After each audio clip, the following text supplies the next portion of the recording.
Welcome to the Off Label Podcast, just your weekly dose of sanity in an insane world. We got a fair amount to talk about this week. God, there's so much going on in the world.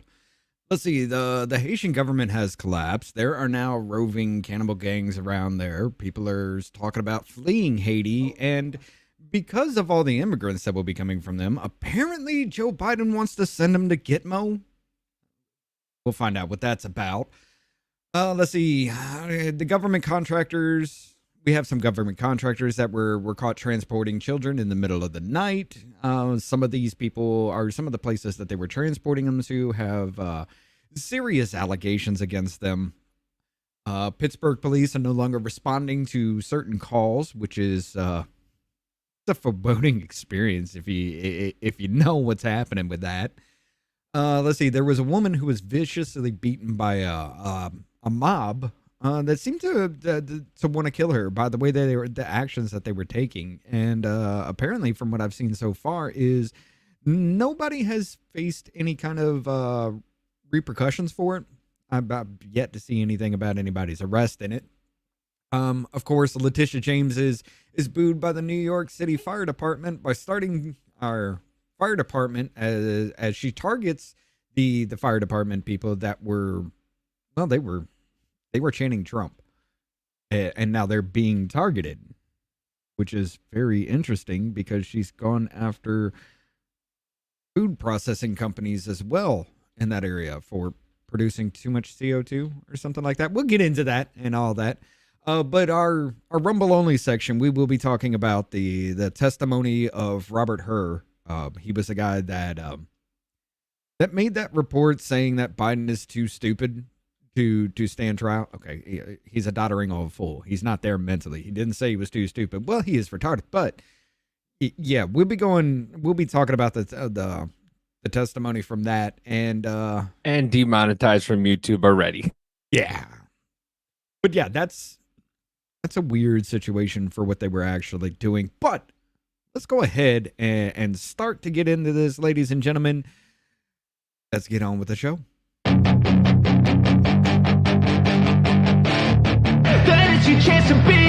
Hey kid, don't ever let them get inside your head. They'll tell you what to do in life instead of everything you know that you could get. Don't let them guide your life towards regret.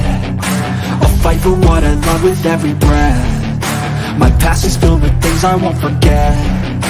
I use them all to push me to my best. So treat the worst of times just like a test.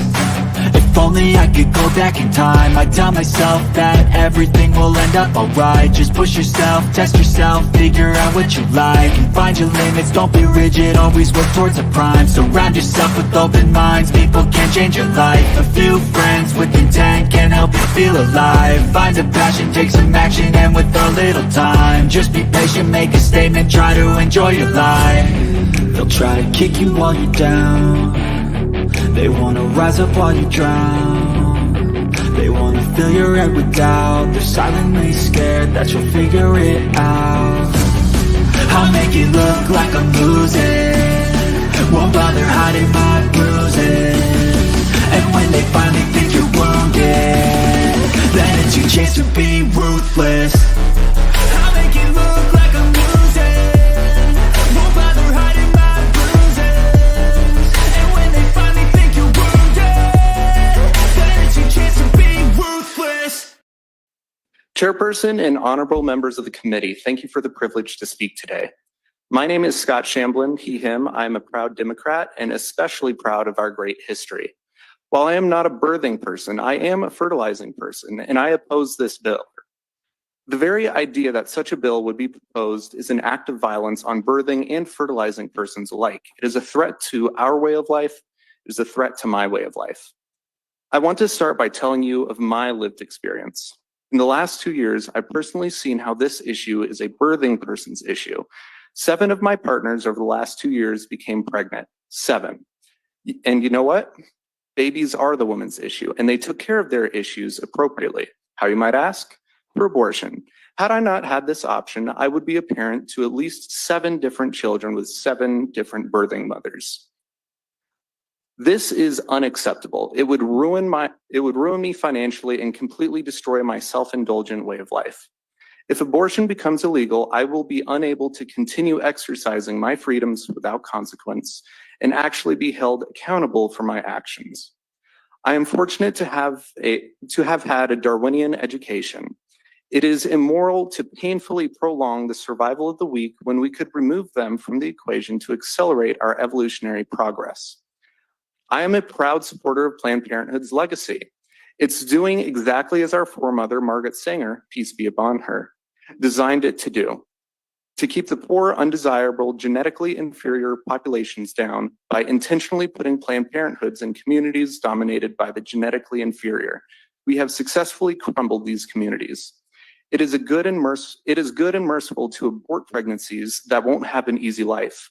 A life of financial struggle, mental health issues, physical disabilities, discrimination, systemic racism, and any discomfort at all is not a life worth living.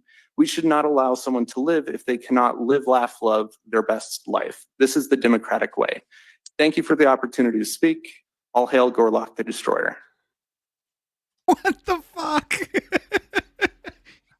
I mean, I like that comment. He understood the assignment. Bro, let me tell you, that was amazing. Talk about using it against them. Using their own words against them. Wait, what? Yeah. Look what I could do, guys. Yay! Yeah, he's got control. I have What's up, control. Polar Bear? How you doing? So now when Rich goes on his diatribes and he's living at 17 other different screens, I could go, hey guys, look at this. Right? Oh, you clicked it off. This is fire. This is fine. It's not showing up on there. But what's up, Reno? How y'all doing? What up, Reno? Yeah, I saw that today, and I was amazed and bewildered. And the guy who just kept looking at the camera, like, is this guy really saying all this? As a fertilized person, I would have had 7. She took care of it the way she's supposed to take care of it, by having the abortion. Like, and then that woman's like, what? Like, I mean, that's what she wanted, right? You told women not to have babies and until they had a career. Then you tell women to kill babies for whatever reason by abortion. And now you're telling people to sterilize their children, and you wonder why we have a population crisis. All right. Dude, I was watching Tim Pool today at one of his clips, and some girl was crying about how she can't afford to live on her own, and how, like, she buys the cheapest food. She buys like, all she has is her cell phone bill and her car bill, and how she doesn't really eat. And Tim made a great point. Like, we're so pompous in this country. Technically, we're not supposed to live on our own. We're supposed to be, like, living together as a community and living man, wife, man. I don't care. A partner, domestic partner. You're supposed to be living with someone and having a family. Like, to live on your own and to be able to afford that takes a lot. Oh, yeah. It costs a lot to live on your own, and you have to make a lot of money. And this poor girl was like, I can't afford to do anything. Like, the way society was formed, like, and then, with the forcing the women to work and illegals coming into this country and taking jobs. And my favorite is, well, they're taking jobs that nobody else wants. How the fuck do you know if you don't let them go back to their country and start giving people jobs here? How do you know that's not what they want? Just because they don't want that job doesn't mean it can't go to somebody in this country who needs a job. Well, just like the other people, like, who was it, Nadler, that said that you need them in the fields picking the fruit and picking the vegetables.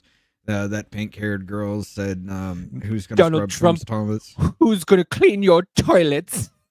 Yeah, that Kelly Osbourne. Would you want to scrub Donald Trump's toilet? I mean, if he paid me $100,000 a year, I'd fucking scrub Donald Trump's ass like fucking King Jaffe Joffer in Coming to America. All right, I think that's going a little too far. Pay me $100,000 a year? I mean, for what I'm doing now for almost $100,000 a year, I'm basically on my fucking knees for the United States government. So I think I'll take scrubbing Trump's ass for $1,000, Alex. Thank you very much. And maybe I'm not scrubbing no man's ass. It doesn't matter who it is, but Could you? Have you ever? You got to think Like- about that too, though, because you got that area right between your balls and your butt. You know, the taint. You got to scrub that too, so your hand's gonna be crushing. You ever see one of brushing those? up against his sack, man? But says who? I get one of them loofah things and get in there real good with the loofah. Just here you go, Donnie. Here you go. Throw me another 100. That'd be great. Too far? A little. Yeah, that's a little too far with that, man. Oh, everything we said, that was too far. Me to be pretending to scrub Donald Trump's tape. That's too far. We've called everybody retards and everything like that, but me talking about scrubbing Donald Trump's tape well, and ball bag, that's a little. It went a little too far because I had that image in my head, and it was disturbing. All right, it's a little fucking disturbing to sit there and picturing you down on your knees scrubbing Donald Trump's tape. All right, I don't want to have that thought again. Please, can we move on? How are Really? you today? Listen, this describes my day. My mouse just died. My mouse just fucking died. Like I'm having one. I'm having one of Okay. those days. Son of a bitch. Well, let's go ahead and have this one. Ladies and gentlemen, this comes from 1 year ago from r/Haiti. Hi, y'all. I live in the U.S., and I saw a post about people being cooked and eaten in Haiti for the gram. I don't like misinformation being spread, so I'm just wondering if this is true. A year ago, it's not misinformation, it's real. Like, and whatever the dude's name is, gang members do it for clout. They don't actually sit down and eat somebody. They will eat pieces of a burned dead body for intimidation. There was also a mastectomy component, like he said. A while ago, I did a post, blah, blah, blah. So, yeah, apparently there are people out there now. The video that's going around, literally 2 years old. But, yes, that is the dude who runs the gang. They call him Barbeque, which is, it's spot on for what you're thinking. It really is. But they call him Barbeque. He is now the most powerful gang leader in Haiti. So, ladies and gentlemen, before we go any further, you ask, I don't know where Davey went. He just disappeared from the camera. He does this. You ask what happened to Haiti. How did we get here? Okay, so Haiti was I don't want to say it was like it was a territory that was under the U.S.'s protectorate. In I think it was 2010, maybe 2011. Haiti had a earthquake, a bad earthquake. This is what I was trying to show you. Everybody has a price, Rich. Yeah. Yeah. Sorry. I don't know, $100 extra would make me scrub his taint, though. That's the thing. But anyway, like, no, it was, they had an earthquake. I think it was like 2010, 2011, something like that. And we started giving them relief aid, right? Even The Clinton Foundation. Even people were donating money and everything. The Clinton Foundation had raised hundreds of millions of dollars, all the aid that the U.S. was giving to them to help them rebound. Apparently, damn near every bit of that was stolen away. Haiti was never able to rebuild, and they've been in destitute ever since then. Gangs have started fighting for control, and their prime minister, I think it is, maybe the person equivalent to a president. Yeah, their prime minister. Okay, yeah. He goes out of town and they're just like, hey, fuck off. Now's their chance. They run up, all these gangs start fighting for control. They run up in their government and they trap their prime minister in another country. And the dude's like, all right, fine, I'll resign. And now we stand with cannibal gangs running around. In that shithole country? What do you mean? Yeah. It was just stand-up country. All the celebrities were telling me a couple years ago. Yeah, Haiti was That already Haiti's great. beautiful. Haiti's a beautiful place. You saw Conan with the coconut in the middle of the ocean, just sitting there telling you everybody, hey, Haiti's a beautiful place. Yeah, and that secure, highly secure resort Oh, that's right. on a balcony where you didn't see anything on the ground. Yeah. I'm sorry. Are you guys sick and tired of the fucking celebrities lying to you already? Are you guys just done? I've been done with it. I don't know you why anybody's still hanging on Taylor Swift's nutsack. Yeah, Like, what the hell? I listen. I've been to Taylor Swift's concert. I don't. Oh yeah, it was the Clinton Foundation. Oh, look at you. Sorry. It was the Clinton Foundation. It damn sure straight up was. They stole the money. Straight up took it. They built like what, 6 houses or so with hundreds of millions of dollars. Built like 6 houses for like $10,000-$15,000 each, and then just bounced like it was something to do. They had that wedding. They married her daughter off and paid for it. And who was there? Oh, Giselle, whatever her name, Ghislaine. Yeah. Maxwell was there. Yeah, that was a thing. Giselle. By the way, Bundchen. I did have another gummy, so I wouldn't be so assholish tonight. So it's gonna be a fun trip. All right. But anyway, By the way, speaking of gummies, do you know a guy named Stoner Gump? He's on TikTok. He's on Twitter. Dude, he literally lives like a couple miles away from me. He's so fun. He has a book now where he calls it broccoli. He gives out broccoli and he sells the book that has broccoli infused recipes.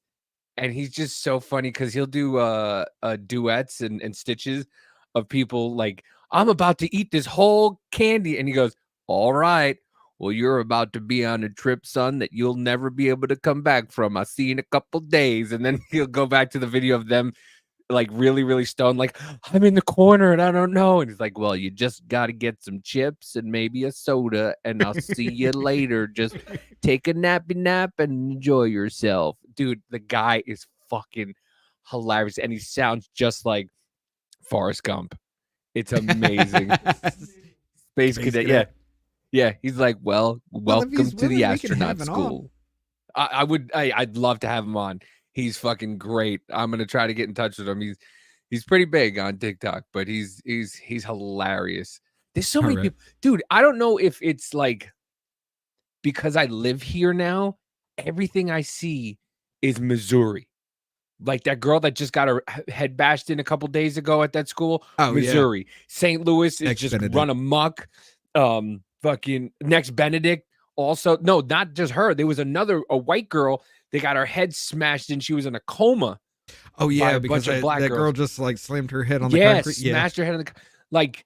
By the fucking way, can I say this? I know I keep going off on a tangent, but fuck Under the Desk News. Can I just say fuck Under the Desk News?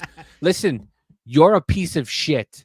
Yeah. You're a piece of dog shit. The fact that you go on and tell people that it's Republican rhetoric when a poor girl, it was an accidental suicide because she was taking too much medication, but you went on and told people it was Republican rhetoric without even knowing anything. You're a piece of shit.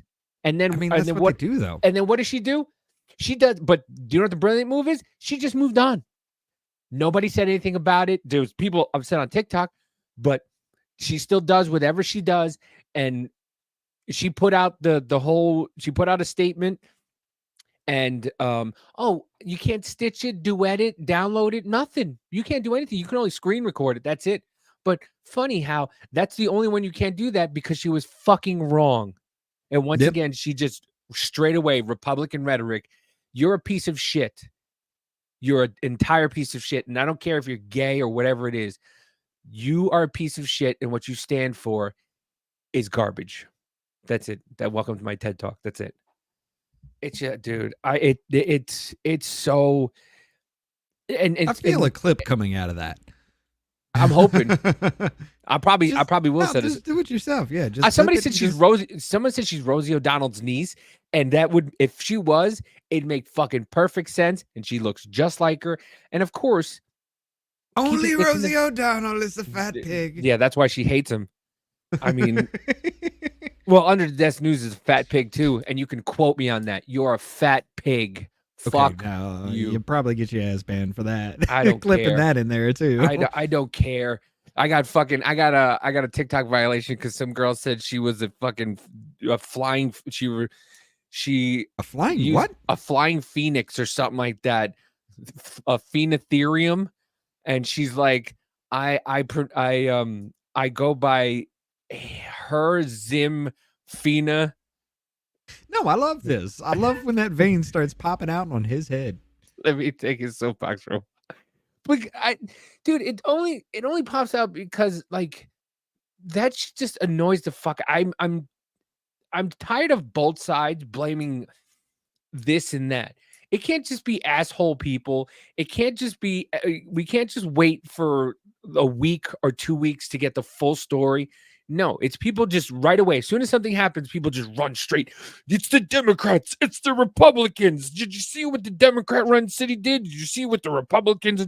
Like, bro, people are fucking shitty. The government hates you, but we don't need anybody else. We don't need people out there just going straight to it's this person's fault. It's these people's fault. Because then you end up back in fucking Germany in the 30s and 40s. Because you're calling people garbage.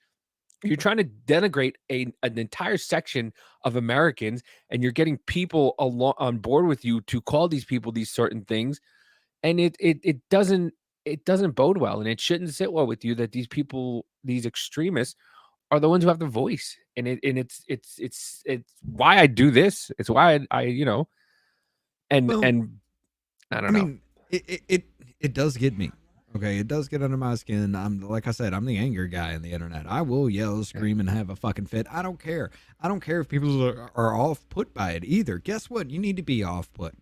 You really fucking do, because all this shit is happening, and it's left and right. It's all the same shit. Really, it is. And yet, you're still sitting around for what? Just complaining on the internet, not doing shit about it? I mean, come on. Here's the thing. The difference between you and a lot of people is you shit on both sides. You say both sides is garbage. Like, these people just stick to one thing, and no matter what happens, like I said, I'm not conservative. I know. I'm pushing farther and farther away from conservatism. Like, and I'm starting to get to where you are, to be honest with you. You voted for it. Fuck you. Right. You voted for it. Fuck you. Like Pittsburgh, between 3 and 7 o'clock, they won't answer. The cops aren't answering the phone. By the way, you wanted it. Yeah, you want it. Fuck you. And also, I just saw there's a kid from Mizzou. This is what I mean. Like, Mizzou went missing. His buddies went to the police station, and they were in Nashville. He got lost. His buddies went to the police station in Nashville. And from the police station, they had to call 911 because the police station was closed.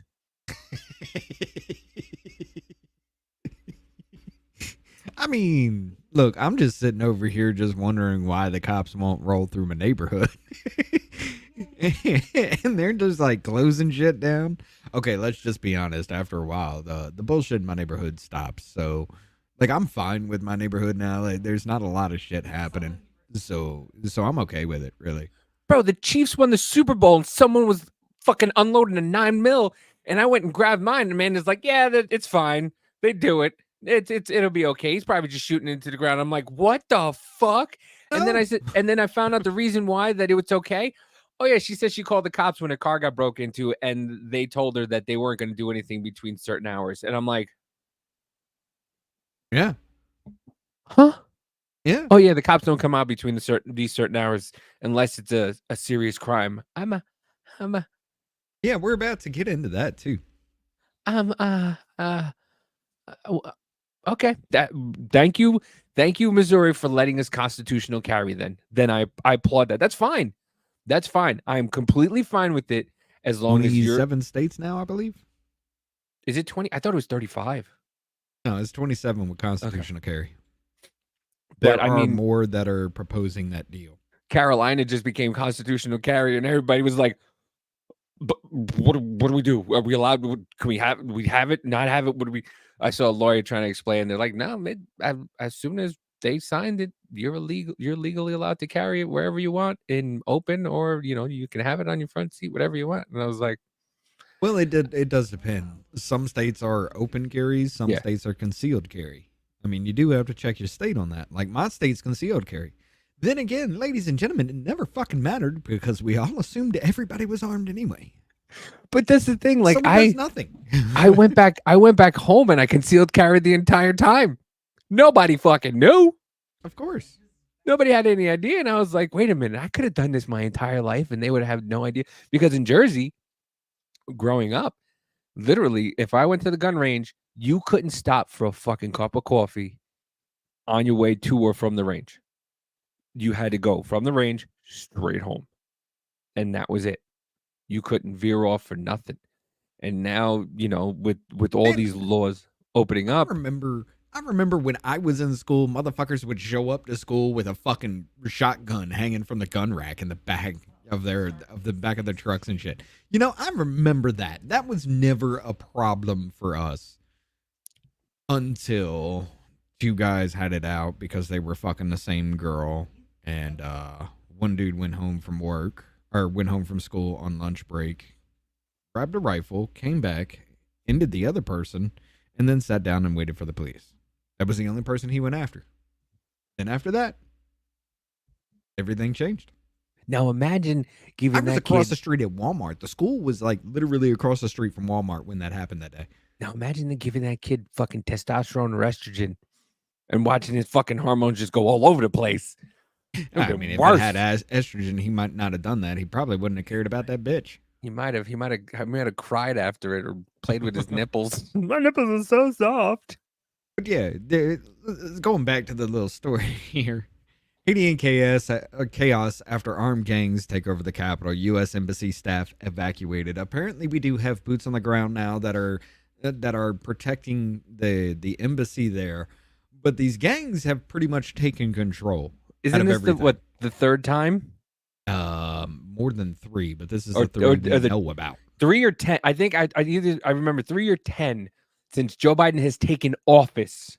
Oh, since Joe Biden has been taken office, yes, we've hit double digits with that shit with him. 10 times Haiti, we've had to evacuate the consulate in Haiti. Happy from the consulate. The U.S. Embassy in Haiti is evacuating some of its personnel from the nation's capital as rampant gang violence intensifies. Who would have fucking thought that stealing everything from people would make them fend for themselves and evolve into roving gangs? No, that never happens.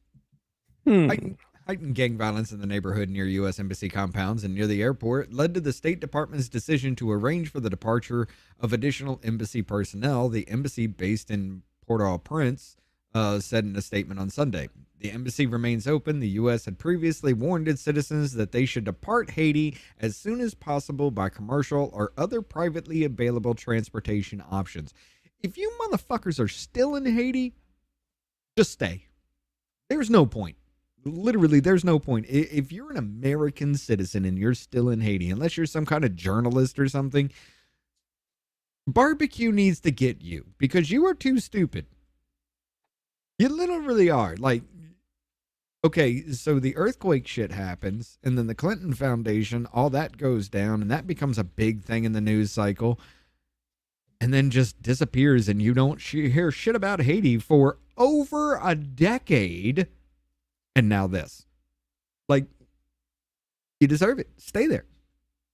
Literally stay there. I know there are some young people that probably went to Haiti that didn't even know about this. Like they were just a small kid or something when that Clinton Foundation scandal went down. I get you with that. Fine. But you go over to these countries with burned down cars, dilapidated fucking buildings, and you're just like, this is fine. This is a great place for me to hang out. I'm just gonna stay here for a bit. I'm vacationing. Listen, in transparency, I did go to Puerto Rico after Maria, and I did see like those big green signs that tell you like the freeway signs. I literally saw a bunch of them motherfuckers on top of houses. And I saw like foundation of houses gone. And we were talking to the tourist guide, and we're like, so they're going to rebuild this place? And like, no, we can't.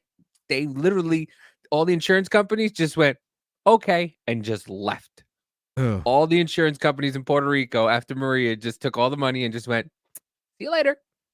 Yeah, I mean, it doesn't matter. It's not like anybody cares if it happens in fucking in the U.S. anyway. I mean, just look at East Palestine. You remember what happened to that shit? Well, who's that? What happened? Who died? Oh, No that one? train wreck. Oh. And You then would it never- came out just a little while ago, maybe last week or something. They didn't have to do the controlled burn. Oh. And then Norfolk Southern goes ahead and derails 3 trains since then in the same area. It's But- not good. By the way, right after Maria, and this wasn't widely put in the news, they carried a guillotine to the mayor's office. Oh God. Yeah. Well, you Right remember after how that. everybody was busy about the Oh, the- news on January 6th? Oh yeah. Literally that 4-foot tall fucking platform that wouldn't even hang Wee Man. Mm-hmm. Yeah. Jesus Christ. Anyway. But yeah, these gangs are now, they're taking over. They are literally owning shit here in Haiti here. And gang leader named Barbeque is now the most powerful man in Haiti as U.S. evacuates Americans. Again, if you're Is that there, because he's as black as coal? just stay there. Well, He's a black dude. He's almost purple. the dude is darker than fucking Midnight. who's Eddie Murphy's brother, Charlie Murphy? Charlie Murphy. Yeah, he's darker than that. Yeah. That is amazing. Yeah. He is the night. Yeah. I was born in the darkness and I stayed there.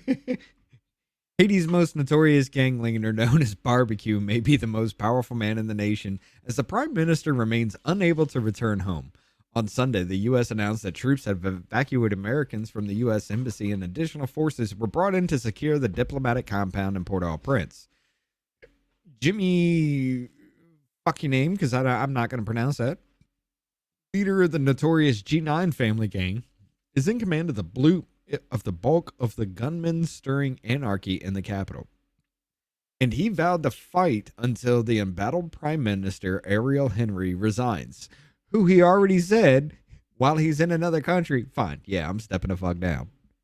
He's already exiled to another country and still tries to claim that he's the leader of it. Okay, fine. Look at that dude. Like, he is almost as black as the dude's ski mask. It's like one shade different. This dude is the night. But he says, I'm ready to make an alliance with the devil, ready to sleep in the same bed as the devil. He told his supporters last week as his fighters destroyed police stations and other government facilities. Hey, I will give him this. At least he's only attacking government facilities, though. Dude, he looks like the fucking last king of Scotland. Idi Amin Dada. Here, hold on. Holy shit. This might be his dad. What? That's the Wait a minute. Either that or all black people look the same. No, listen. I don't know. I don't know if you've seen the sketch from fucking Saturday Night Live with Shane Gillis, where they played that game show that was true to life, where they were showing black people and they were like, pass, pass, pass. And the people on the game show did the same thing. Every time they showed a black person, it's like, pass. And Shane Gillis is like, what do you want? They all look the same. Of course, not all black people look the same. Please clip that, because that'd be fun. Some claim that the rifle-wielding 47-year-old mobster's nickname comes from his penchant for setting his victims on fire. Though he says it in an old moniker his mother gave him as a boy. Wait. He likened himself to Martin Luther King Jr. during an interview with the New Yorker last year and was previously a member of the Haitian National Police. He was expelled from the force in 2018 for alleged ties to a number of horrific crimes, including the slaughter in the La Saline slums, in which 71 people were killed, 7 women were raped, and 400 homes were burned down, according to official reports. Okay, that in 2018 when shit started. I mean, maybe because you burned down everything else, government buildings is the only thing left. I don't know. But Barbeque, because I'm not going to pronounce that name, who denied any wrongdoing, went to take over the G9 family, which controls many of the slums and streets of Port-au-Prince. The gang leader's influence in the capital is so large that many view him as the man who will take the reins as Henry's administration struggles to maintain order. Okay, let's just. All right, here's the thing. This motherfucker burns down people's houses. He will kill them. He will rape them. He will burn their bodies. For an intimidation tactic, he will take off a piece of the burned flesh and he will eat it. I saw a guy eat another guy's penis. We're not going to show that. Well, I know, but I saw it. It was on X. And listen, I'm glad X is showing it because I'm like, oh, we can finally. Live stream has finally come, or what was it? Live leak has finally come to fucking X, to Twitter. Yeah. I was like, holy shit. There are some barbaric motherfuckers coming to a theater near you. I mean, it would intimidate the fuck out of me if I saw some dude with a gun stand up with a burnt penis in his mouth. You know, I'd be like, I'm out. Fuck Haiti. Haiti is a shithole country. Trump was right. I don't want what that guy had. Can I just get the steak, please? Thank you very much. Wait a minute. Rare. What? I don't like fish, but I'll eat salmon because the steak is probably some dude's leg. Oh, that's right. Do you remember the movie District 9? Yeah. Where they were eating cat food. Yeah. And then there was the guy who was the fucking leader in the in Johannesburg, wherever it was literally eating the aliens because he was trying to get their power. Well, yeah. Welcome to Haiti, folks. District 9 is coming to reality. What the fuck? Well, see, here's the thing. He is now the most powerful man in Haiti, and he is likely to take the reins after Henry's administration struggles to maintain order. This motherfucker eats people, and you're gonna put him as the head of Haiti, who already hates us because the Clinton Foundation fucked him up. They got people that are fleeing Haiti for refuge. Ladies and gentlemen, dun, dun, dun, dun. Biden administration discussing using Guantanamo Bay to process possible influx of Haitian migrants. Listen, it is fucking par for the course, my friend. They're bringing Mexicans over and putting them in camps. What makes you think they wouldn't do the same thing to fucking Haitians? Well, see, here's the problem, though. Okay, now let's just go ahead and say this. In this whole thing, there is a migrant processing center in Guantanamo Bay. It's not the prison, the Gitmo prison that everybody's thinking of, even though that would probably be the best place, but it's not that. It's a migrant processing center. However, here's what I find incredibly fucking great about this, guys. You have Haiti, who has people that are living in a country where gangs are fighting for control, right? Yeah. You have the strongest gang leader over there eating people. Yeah. The only motherfuckers that could claim asylum would be the Haitians, and you put them in Guantanamo Bay. You got Cubans try to come over here. You turn them the fuck away because you know damn well they'd vote Republican. You got Haitians fleeing from a dude who will kill them, who will cook them, and who will eat them, and you put them in Guantanamo Bay. Meanwhile, the Chinese are coming over here in fucking droves. You put them up in luxury homes. You give them all kinds of taxpayer dollars. You give them food, and you say, hey, maybe you might be able to vote too. But people actually need asylum from somebody who wants to cook them and eat them, and we throw them in Guantanamo Bay. This shit just does not get any stupider. It really doesn't. Oh, we still have to talk about the Heard trial. So I take that back. It won't get stupider for another hour and a half. Yeah. We still haven't talked about the cops not being able. Well, we started talking about cops not coming in. We haven't talked about what Canada started with the cops and not and what they said about carjacking and letting people into your houses. Well, let's just go ahead and flip to that one then, real quick. Because Okay, do you have the? Do you have? I have. Let me do the Canada one first, because our neighbors to the north, they started off very well. And if you don't think this is coming here, well, we got a clip to show you after that. So updated advice for all vehicle owners. A message echoed by Toronto Police speaking at an Etobicoke safety meeting last month. Constable Marco Ricciardi had a new message for vehicle owners who keep their fobs in Faraday pouches. To prevent the possibility of being attacked in your home, leave your fobs at your front door, because they're breaking into your home to steal your car. They don't want anything else. A lot of them that they're arresting have guns on them, and they're not toy guns, they're real guns. They're loaded. There's also updates. So they want you to believe somebody coming in to rob you just wants your car. The guys who coming to rob you, they have real gun, folks. They have not toy guns, real guns. But guess who can't own real guns? leave your keys at the front door. Why don't you just leave your car running overnight, all doors unlocked? I mean, that seems better, right? So instead of solving the problem of robberies and putting the guys in jail, probably executing them, doing the things that they should be doing, you shouldn't execute somebody for robbery, but I'm just saying, you make an example. Man, it depends what happened in that robbery. Yeah. Did they hold a gun to a pregnant woman's stomach and then overdose on fentanyl?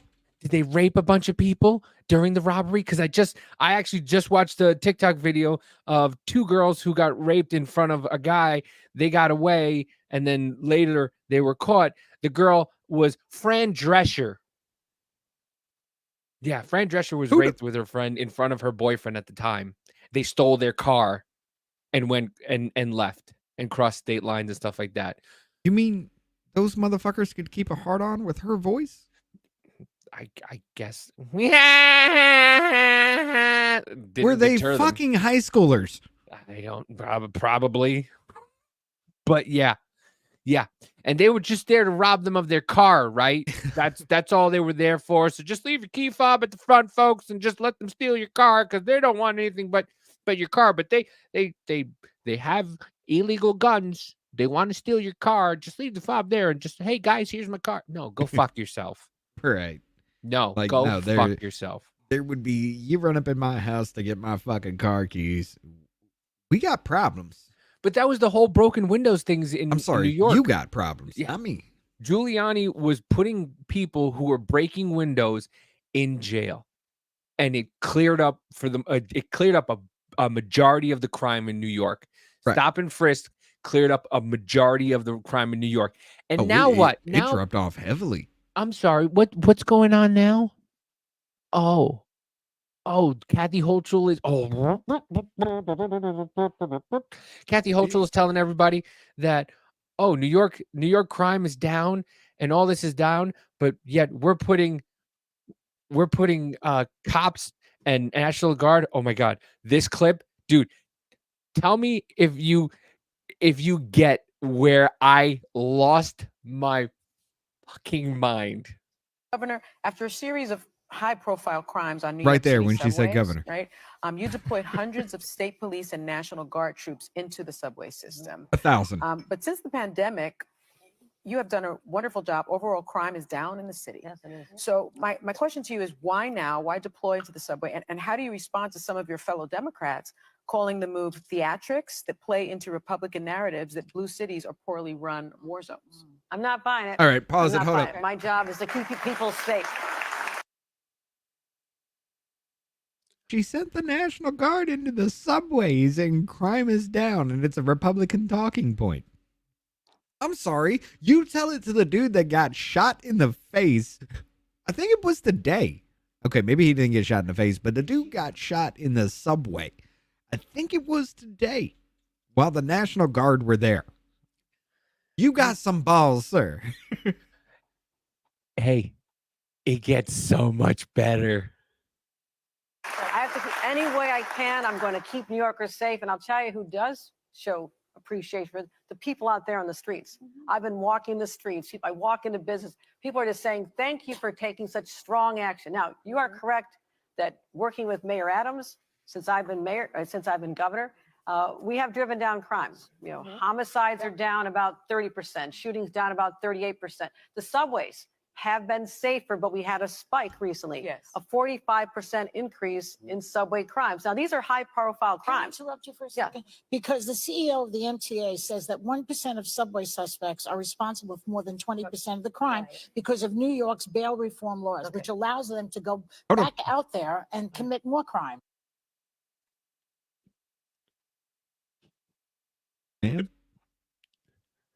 Ma'am.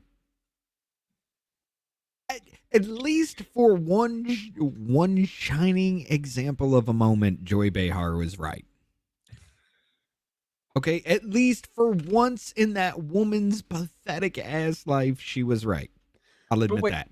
She said 1% of 45%. How up No. and down are we going here, folks? Like No, 1% of the. It's like saying the 6% of the black community, which makes up 13% of the entire population, commits 52% of the violent crime. It's the same thing. Yeah, It's but like, she okay, said- you got 13% of the country, 6% of that 13% of the country commits half crime.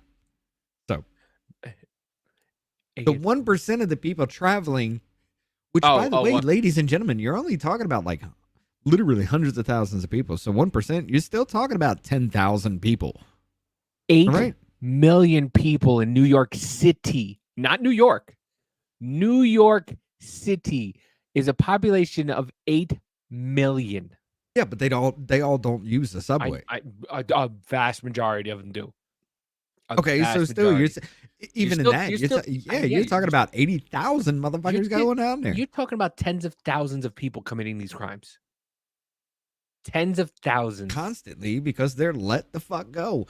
For a shining fucking, like I said, a shining fucking example of Joy Behar being like, hey, bitch, I'm going to call you out on something while I eat your pussy.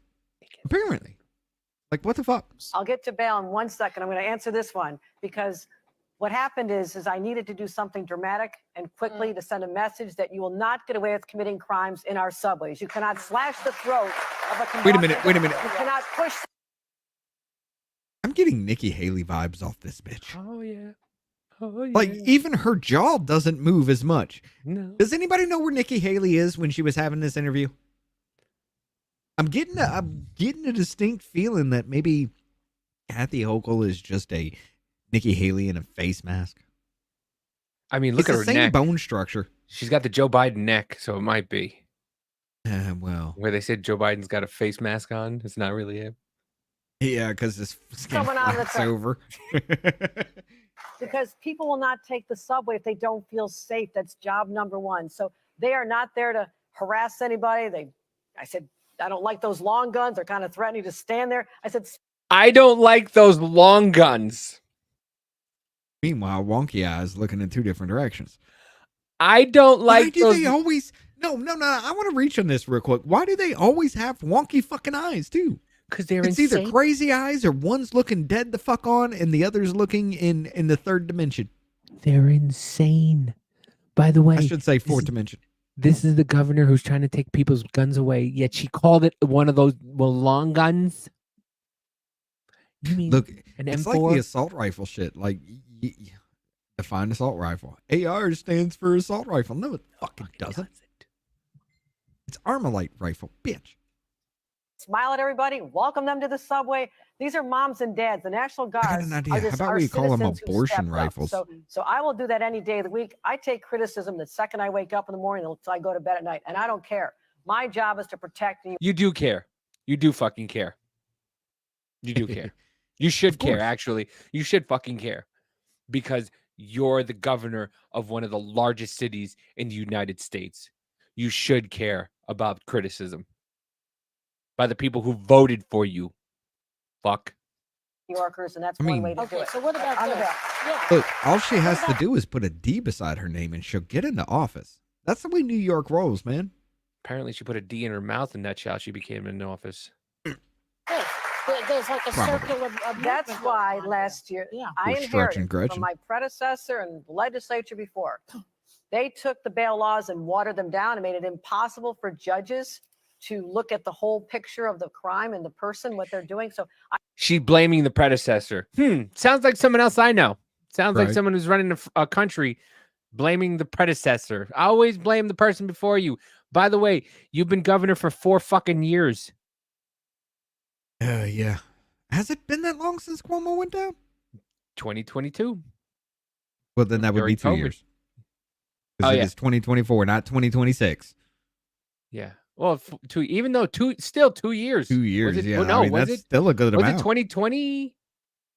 It was No. maybe 3 years. It could have been 3 years. Either way, she's It been was governor for after longer. the fact that he killed those 15,000 those old people in the nursing home.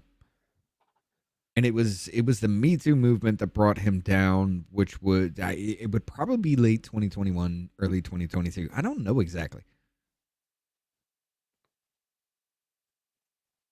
But yeah, Hold on. But okay, hold on. The ending of this is what threw me for a loop. I worked hard last year. I held the budget up 1 month late. I wanted to be on time. So you can brag about being on time. I was not going to be on time because I had it more was leverage after April August 1st. of 2021. So last year I held up the budget. I got the changes. 2021. Yeah. 3 years. So 3 years. 3 years. 2.5.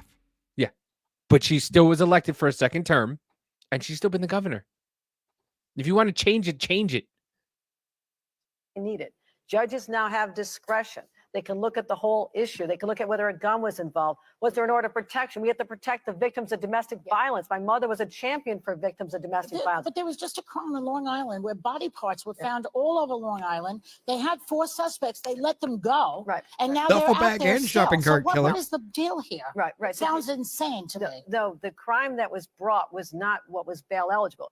Yes, murder is. Yes, conspiracy to commit murder is. Yes, assault is bail eligible. All those. All 3 of those charges are bail eligible. I mean, Are you Yeah. fucking kidding me? conspiracy to commit murder. Murder? Actual murder. Yeah, you just pay us some money. We'll let you back out on the street. So then I'm sorry, governor. Give me a second. I'll be right back. What's not bail eligible then? Stealing batteries? Vibrators? I'm sorry. I figured murder and conspiracy to murder and murder. You shouldn't be able to post bail. I know that the DA is working really hard with the Suffolk County Police Department. How is he working hard? To charge Donald Trump with more fucking frivolous lawsuits? Is that how he's hard? Trying to get $500 billion, $500 million from Donald Trump? How? How is the DA working really hard for these issues? Huh? Department to Prosecuting build Trump. folks they need to bring the charges that are necessary. The charges he brought, he did not have enough evidence at time to So you hold can't them. hold them? Not on the No, charges you he didn't brought. have- no, you Not- have to But those have are low-level charges. They really weren't. And we can work to make those Hey. bail eligible in the next session, but Wasn't there a story not too long ago about Alvin Bragg bringing down charges to make it look like the crime was dropping? So like Yeah. if somebody committed murder, they'd bring it down to like involuntary manslaughter or something Yes. to make it look like crime rate was dropping. Huh. It's interesting that you go on with that, but it just comes back to this. So New York, I understand you're starting to wake the fuck up, but still go fuck yourself. I mean, you put yourself in this situation. You were the ones that were spearheading the defund the police. You were the ones that were spearheading that everybody's racist. You were the ones spearheading all of this shit. And now you got what you wanted. Manhattan District Attorney Alvin Bragg has downgraded over 50% of felonies to misdemeanors. PolitiFact. True. Yep. Yeah. Oh, no, that fucking happened. And it's Are more still than going half on. of the felony charges in Manhattan downgraded? Yes, but it's common elsewhere too. Just because it's common. So it's common. So we'll just do that. Well, Hold on. yeah. By common, they mean it does happen. Not to a 50-50 fucking rate. In 2022, the first year Alvin Bragg served as Manhattan District Attorney, his staff downgraded 52% of felonies that were screened to misdemeanors, an increase from prior years. Data from 2021 shows that other boroughs had greater percentages of felonies that had been downgraded to misdemeanors. Downgrading or upgrading charges after an arrest is not uncommon, experts say. But yet, if you defend people on a subway, you go to jail for life. Yeah, what was that? Daniel Penny, I think? Yeah, Daniel Penny. Guy walked into a subway saying he's going to start killing motherfuckers. Daniel puts him in a chokehold, winds up killing him, and the dude's in jail for murder. You didn't downgrade that, did you? Here we I go. don't know if he's had his case yet or not. I don't think he has. I don't But think yeah. so either. Oh, Here, hold you on. guys have else here too? 2020, New York. I hate this stupid thing. You go away. No, it won't. NYC conviction plummet, downgraded charges surge under Manhattan DA Bragg. Yeah, it's basically the same thing, but that's because here it goes. Here you go. Here we go. How Manhattan DA Alvin Bragg office has performed so far in his first year in office compared to 2019, the last year before the pandemic disrupted the court system. Felony cases resulting in convictions 51% to 68%. Misdemeanor cases Well, hold on. causing Felony cases resulting in convictions in 68% in 2019. It dropped to 51%. So that not only is he downgrading charges, he's failing at charging motherfuckers. Yep. Misdemeanor cases resulting in convictions from 53% to 29%. He's just putting them back out on the fucking street. Felony cases declined to prosecute from 828 to 1,119. Felony cases downgraded to misdemeanors, 39% in 2019, 52% in 2022.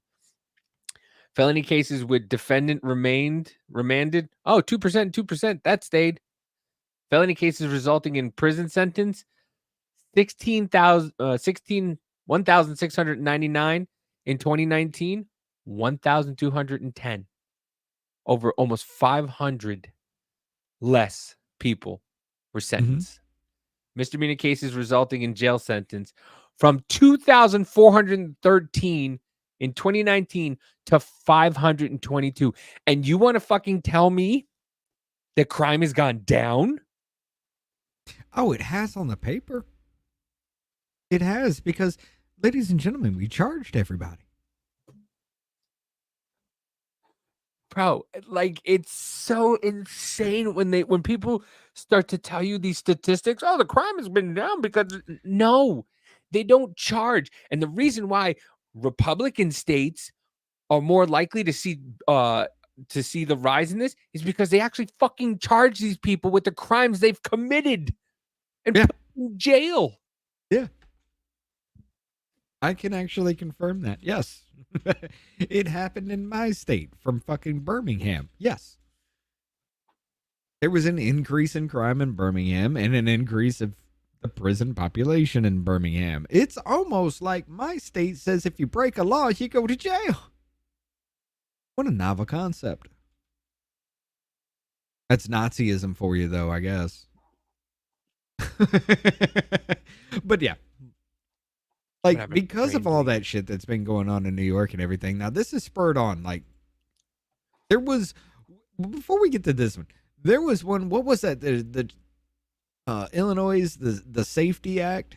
Oh, yeah, that started in, what was it? January, the Purge? Yeah. That started January 2023? Yeah, they're not going to arrest motherfuckers. They'll wait 48 hours. 72 hours. 48 to 72, 2 or 3 days. They wait 2 or 3 days for any crime before they even start looking. Yeah, all right. Because remember that show on Discovery Channel called The First 48? And the whole thing was about how you have the first 48 hours or else everything really goes cold.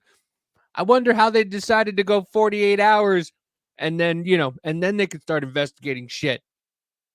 I mean, in 48 hours, I could kill somebody and been halfway across the fucking world before you even know who the suspect is. Like, seriously? You give a murder suspect fucking 2 whole days. Like, okay, and go. And that's 2 days. And like, if you don't find this person in a week, and then they go another 48 hours, this person could be in Bali. Like, Yeah, I mean, and it then you don't can't. it don't it's- even matter. Yeah, like seriously, if you are fucking caught in Illinois at all, if you are caught for murder, you are the dumbest son of a bitch. Because all you have to do is just walk across the border. You got 48 hours. You can walk your happy ass across this fucking state. No, there is no way in hell you're ever gonna get me to go back in anywhere near Illinois. Dude, it's insane. It's also, if somebody, just on the brighter side of just like murder and things like that, if somebody wants to, let's say, live in your garage or your little shed, That's what I was going to say next, and I forgot. yeah, the cops can't remove them. They can only give them a ticket and hope they show up for the ticket. They can't remove them. You have to figure out how to remove them within the law, or you're arrested. Yeah, that's the Illinois Safety Act. Look it up. It's really fucking insane. But yeah, it's not the only place. Apparently, Pittsburgh is doing it too. You said it right. Pittsburgh Police will no longer Pittsburgh. Yeah, Pittsburgh. it is. Pittsburgh Police will no longer respond to certain calls, including theft, harassment, criminal mischief, and burglary alarms. Between 3 a.m. and 7 a.m., there will be no officers at any police stations. I'm sorry, suck what? Rick, what was the big takeaway today? Yeah, Susan, residents of the city will see a major change in the way police respond. They will no longer respond to calls that aren't considered in-progress emergency. That means calls like criminal mischief, theft, harassment, and most burglary alarms will all be handled by an enhanced telephone reporting unit. That means residents will file a police report over the phone. Officers will not respond unless it's an emergency. Also, how long until you start getting that busy signal? I mean, you're sitting there talking about how even burglaries, that's an ongoing fucking threat to your life because somebody could fucking kill you. All right. You even see somebody breaking into your house, and the first thing is remove all witnesses. All right. Please wait, and then the next available officer will get to you in a timely manner. Doom, boom, boom, boom. After 7 fucking a.m. Doom, boom, boom, boom. Boom, boom, boom. It's just Dude. fucking. I'm not even going to play any more of that shit because y'all understand what the fuck's going on. Like, There will be nobody there. We will be closed. The police station will be closed between 3 and 7 tonight. Thank you very much and good luck. Have fun. right. I mean, this is literally the beginnings of the purge kind of situation going on.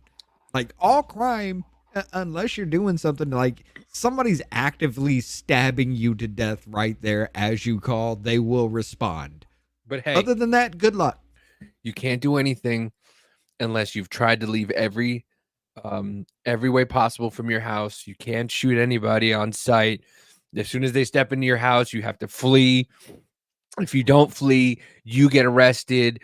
And you'll go to jail because you didn't do anything to try to leave your own home, or they didn't try, they might have had a gun, but you don't know if they intended to use it or they intended to do any harm to your family. Maybe they just wanted your key fob and your keys and they were going to leave. It's ridiculous. Fuck. It's so ridiculous. And apparently between the 3 hours of 3 a.m. to 7 a.m., hey, this dude's got a gun. He's pointed at my face. Oh, he hasn't pulled the trigger yet? Not yet, no. Call us back when the bullet leaves the chamber. Are you fucking kidding me? No, unfortunately. Call us back when the bullet leaves the fucking... Okay, cool. Let me be like Flash and just pause fucking time so I can dial 911. I think if that were the case, I'd just move out of the bullet. Out of the way of the bullet. But still, I mean, that's just ridiculous. Oh, you're not dead yet? Oh, call us back when you're dead.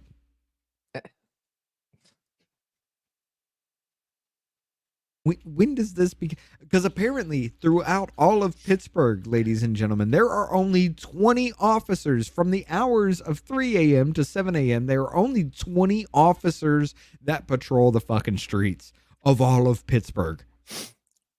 Hi, Joe. Oh, what? Go ahead. We're just so satisfied with himself. He let us smoke. Damn, dude, that's my vape. But yeah. Joe, you just coming in here hot and heavy already, man. You just want to start something already? Apparently. But yeah, it's ridiculous to go down this road with everything. You know, it's you wanted to defund the police. Look what fucking happened. All our major cities are pretty much the shitholes that you got mad at Trump for saying about Haiti, who has now fallen to gangs. He also said shitholes about places like El Salvador, and El Salvador turned their fucking asses around. And now they're looking like they could be the shining example of the world in about 30 fucking years. Is that where Melania or that new guy came in, and now their GDP? It is a thing. It's going. That's how it's going. I ate a gummy. Yeah. He's relaxed. He's relaxed, Joe. Don't get him going, Joe. I don't know. Even committee hearings don't get me going when I eat gummies. I'm just like, it's fucking whatever, man. I don't care. I wish if I had a gummy, you'd see me right now do this. Well, that does help me. I will admit that. I get so jealous when I just see people smoke and just or do gummies and just be like, hey man, let's go for a hike. And I'm like, hey man, can I just imagine I'm going for a hike? And I'm exhausted right now just thinking about it. I'll put on my boots. That's as far as No, I won't even get there. I'll think about putting on socks and I'm like, I'm fucking exhausted right now. Why? What'd you do? I thought about putting socks on. Whew, let me tell you, that was fucking atrocious. That's why you don't have stoners who only fucking smoke pot doing anything. Like, they don't break laws. They don't do some shit. Unless there's like a whole bunch of hundreds of pounds of shit going down. Yeah, you might get something going on, but any person that smokes weed or eats the edibles, like literally, they do nothing. They sit around. They're not breaking laws. They're not fucking with people. Leave them alone. Dude, we're fucking doomed. What? We're fucking doomed.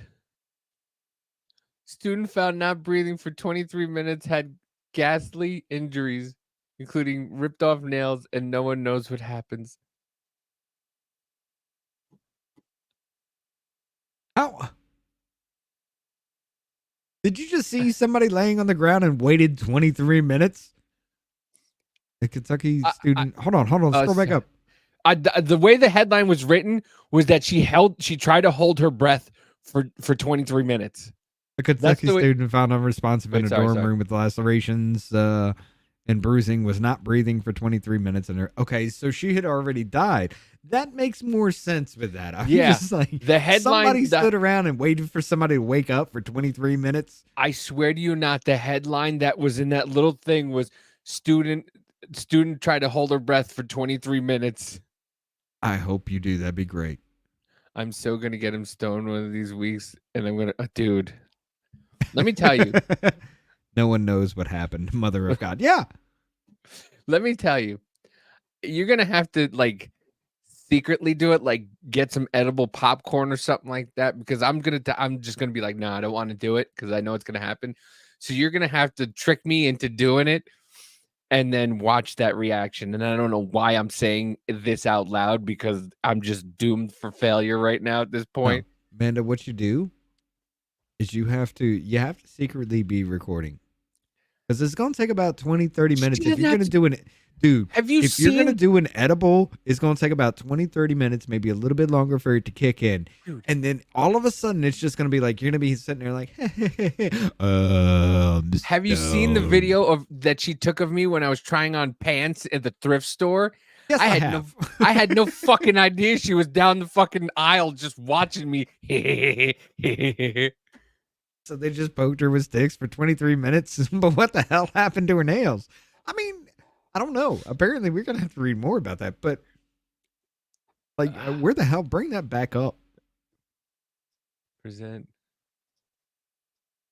That even skipped my mind. What the fuck about the nails now? A 23 at Asbury University was rushed to the hospital November 27 and placed in intensive care due to the sensitivity of her injuries.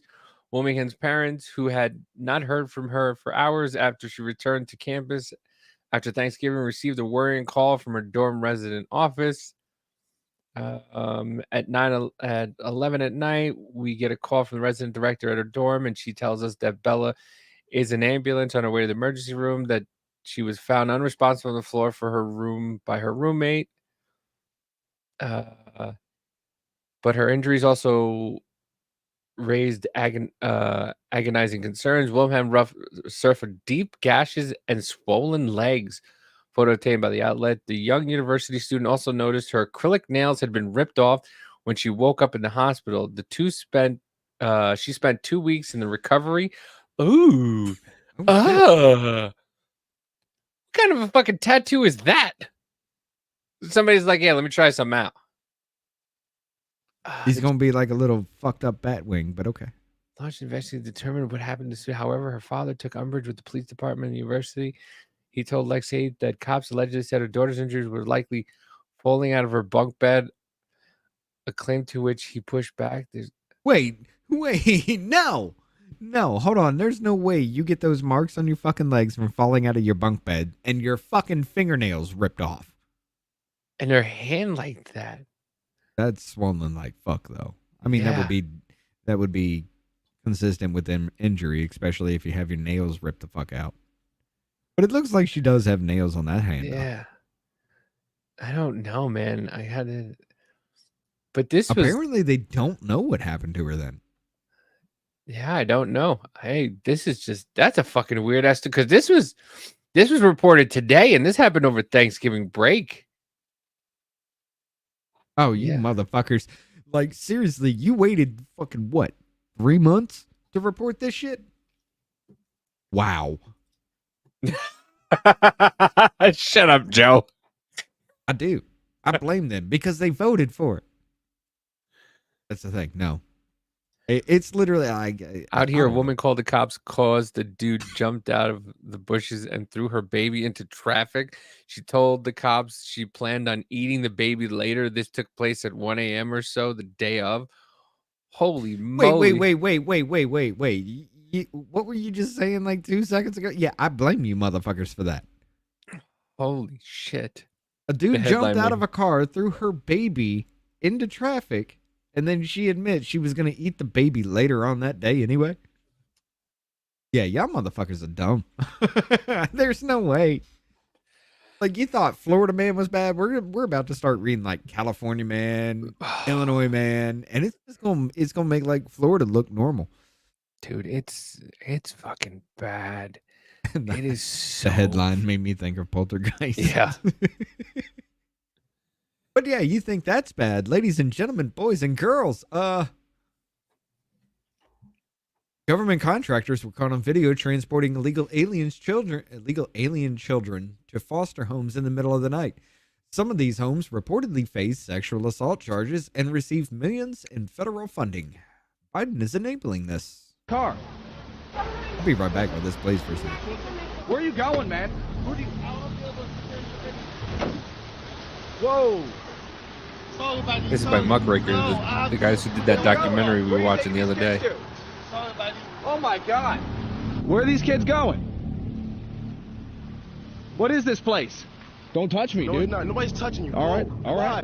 Whoa. Goodbye. Don't get in my face. Goodbye. Why are you getting in my face? Goodbye. Why are you getting in my face? Goodbye, bro. Goodbye. Why are you getting in my face? Goodbye, bro. There's kids in that car. What's going on? I can't tell you that information. Why are you guys driving these kids around? I can't tell you no information. Is this legal? I can't tell you no information. Under the Biden administration, nearly 500,000 children have been trafficked into the United States. They are transported via mass human smuggling routes, such as the Darien Gap jungle, and onboard Mexico's Train of Death. After detention by Border Patrol, unaccompanied children are transferred to the supervision of the Office of Refugee Resettlement, also known as ORR, within 72 hours. I mean, we covered that before with the actual muckraker video where the dude gets captured. But not yeah, only- these places are all government funded. Oh yeah.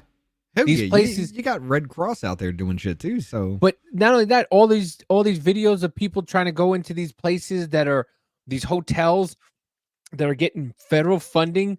You even have some senators going into hotels and try to get answers, and they just call the cops. No, you're not allowed in here. No, fuck you. This is my money. Fuck you. This is my money, and you're telling me that I don't get to know what's going on with things that no. If it's privately funded, listen. If it's privately funded, that's you. You're breaking the law. If it's publicly funded, I'm allowed to fucking go in there. It's my tax dollars. Fuck you. But here's the thing, though. Like,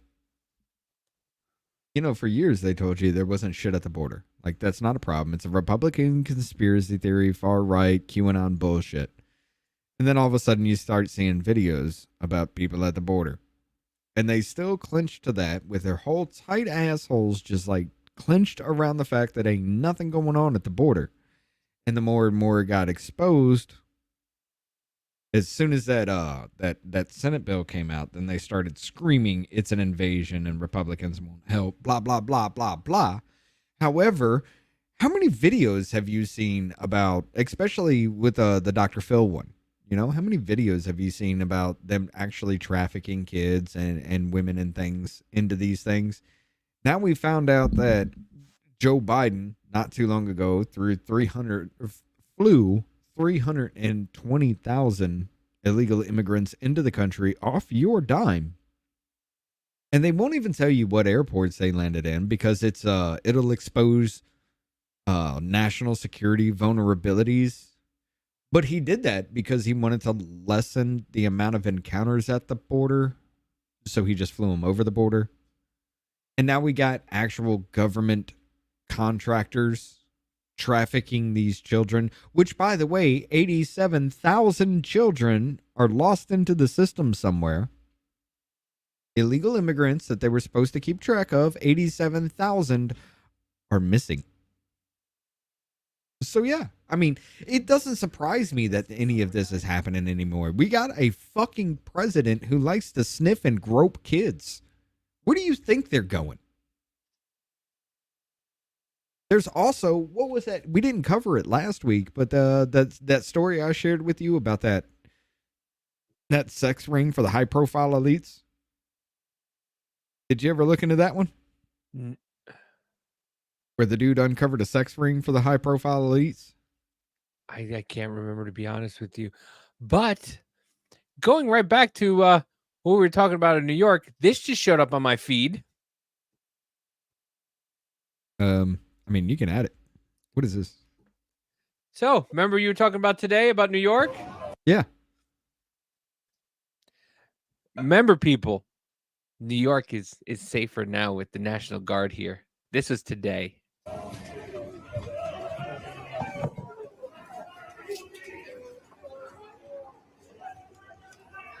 Yeah, that's what I was talking about. Where's the NYPD? Oh my God. Close the door. Close the door.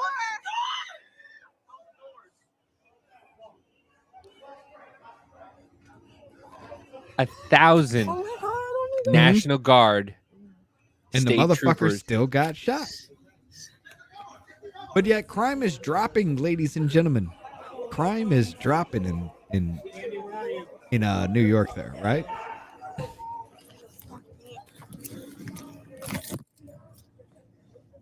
Didn't they have that black man that wanted to strap a bomb to him and go into the city not too long, or go into the subway not too long ago? You remember that? No. The dude who was literally talking about shooting, or he was actually shooting on the subway. But he was in his social media and things like that. He was talking about strapping a bomb to him and going jihad in the motherfucker. Then you got this shit. But yet Daniel Penny, ladies and gentlemen, you want to put him away from life because he was defending people, and somebody wound up dead. It's fucking strange to me. But here's what I was talking about. Attention, America! They worked with us to make this happen. Oh, yeah. And Yeah. what this Yep. is, and I want everybody to see it clearly, federal policy drives illegal immigrant crime and victimization. And that's the focus, other than our victims of human trafficking. Listen, folks, I want to introduce you to Andres Gill, okay? Here's this guy. He's also on this board, but get a look at him for a second. He came down here from New York with 3 females. All of them are in the country illegally. Did you hear what I said? They're all here illegally. He's the one that comes with them to drive them. These ladies are all controlled by a human trafficker. We think their human trafficker is a female. She sets up their appointments, she puts their ads online, she tells them where to go. And by the way, on Friday, the victims of human trafficking, and we've grayed them out, 3 of them that are here illegally from Venezuela, 3 of them Venezuela have to pay her $3,000 a piece on Friday, or else they're threatened. So they're not free. They're really indentured, and they're quote unquote paying off their debt. Now here's what they told us, all right?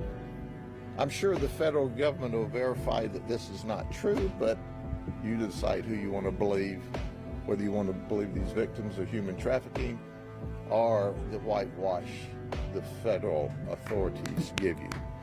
They said that when they came into the country illegally, I'm smacking this mic. DHS gave them a form, an ID, paperwork that allows them to fly for free. You know, Southwest would let your bags fly free.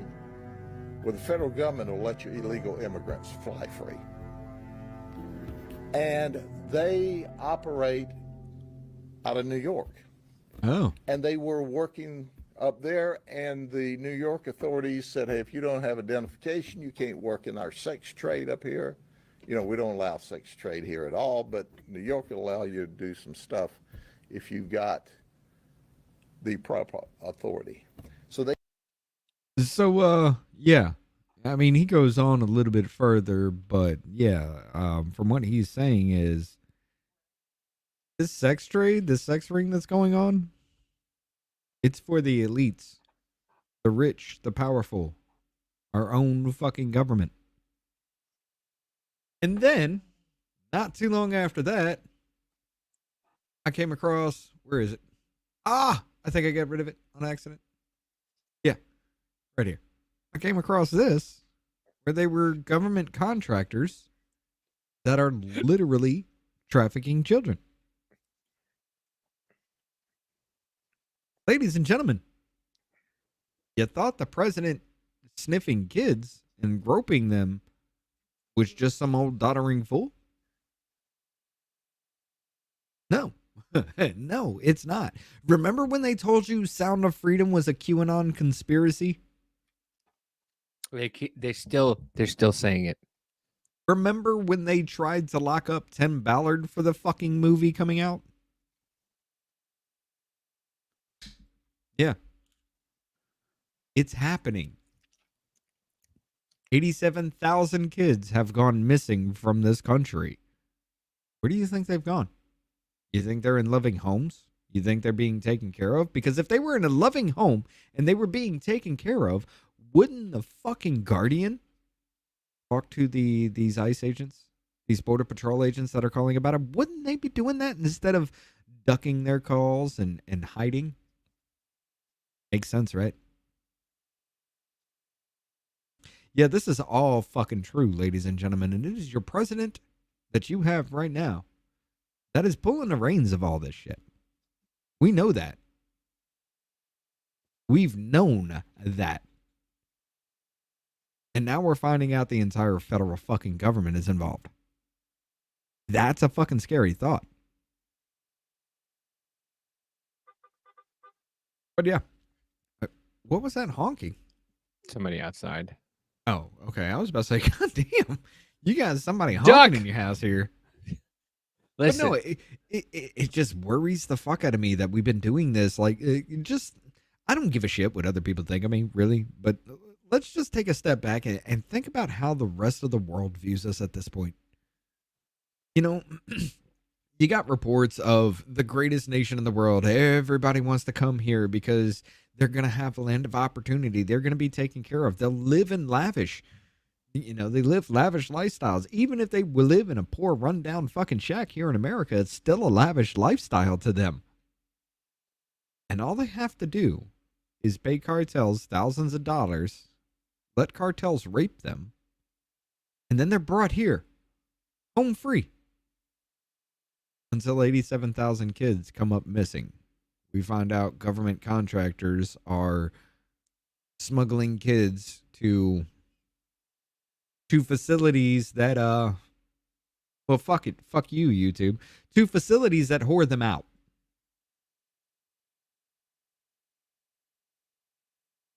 And the entire world knows this now. They've known about it. It's just all on the surface. And our government is doing it. Ladies and gentlemen, like I said before, on my own personal channel, our fucking founding document, the Constitution of the United States, says we have the right to alter or abolish any tyrannical government that comes our way in this country. We are staring down the barrel of that. They're giving illegal immigrants everything while taking everything from you. They're taking these children that nobody knows about. If they knew about it, who would care? They're illegal immigrants. And they're prostituting them. Now we got people who actually need some kind of asylum in Haiti from being fucking killed, cooked, and eaten. And you throw them in Guantanamo Bay. It's kind of a fucked up look, is it not? That's all I got to say about that. but listen, how do we get people to agree on anything? You can't. When you can't until it happens to them, you can't. When we can't even get go ahead. We can't even get agreement on this. Oh. Barely hear it. Sound like a trick question, and it's not. If I were to ask you to go get me a square out of a tool bench, what the fuck would you look for? If you That depends. Hold on. Get the A square, T-square? Or the Oh. triangle thing she's talking about, because that is actually known as a square. Oh, it's not officially a square. She's going to explain it to you. Go explain it to you. fuck out of my comment section right now, you blue collar working ass. Who names a triangle a square? Men. Fucking men do. My husband's like, hey babe, can you go get me the square? I was like, what's that? Because I've done this song and dance before where I just think I know what it is and then I'm humbled quickly, and I didn't want to do that. All right, it sounded way too simple, and I knew that was going to be the first fucking mistake. And he's like, it's shaped like a triangle. Of course it is. Why wouldn't it be? So I go and I find his triangle square and I present it to him. Your triangle. He's like, it's a square. I'm like, it's triangle. I learned my shapes. I sucked at geometry, but I did pass. He's all, it's called square because it makes 90-degree angles. So you always have a perfect square. I don't care. It's shaped like a fucking triangle. Call it a fucking 90. Solve all the problems. Take shapes out of it. That'd be too easy. Can you go get me the 90? Because it makes 90 degrees. No, go get me the square that's shaped like a triangle. Dumb. This is gonna sound like a trick. I saw that. And I was like, babe, give me the square. And the square. And I was like, I know where this is going. I know where this is going. You can't even get people to agree on calling it a triangle or a square because it makes 90 degrees. You think you're going to be able to get people to agree on Guantanamo Bay? I mean, all I'm going to do is say this. If she's fucking serious, I think she to is. the dude married to that thing, what the fuck? I mean, she says she's played this game before, so he's obviously asked her for something before, and she was just like,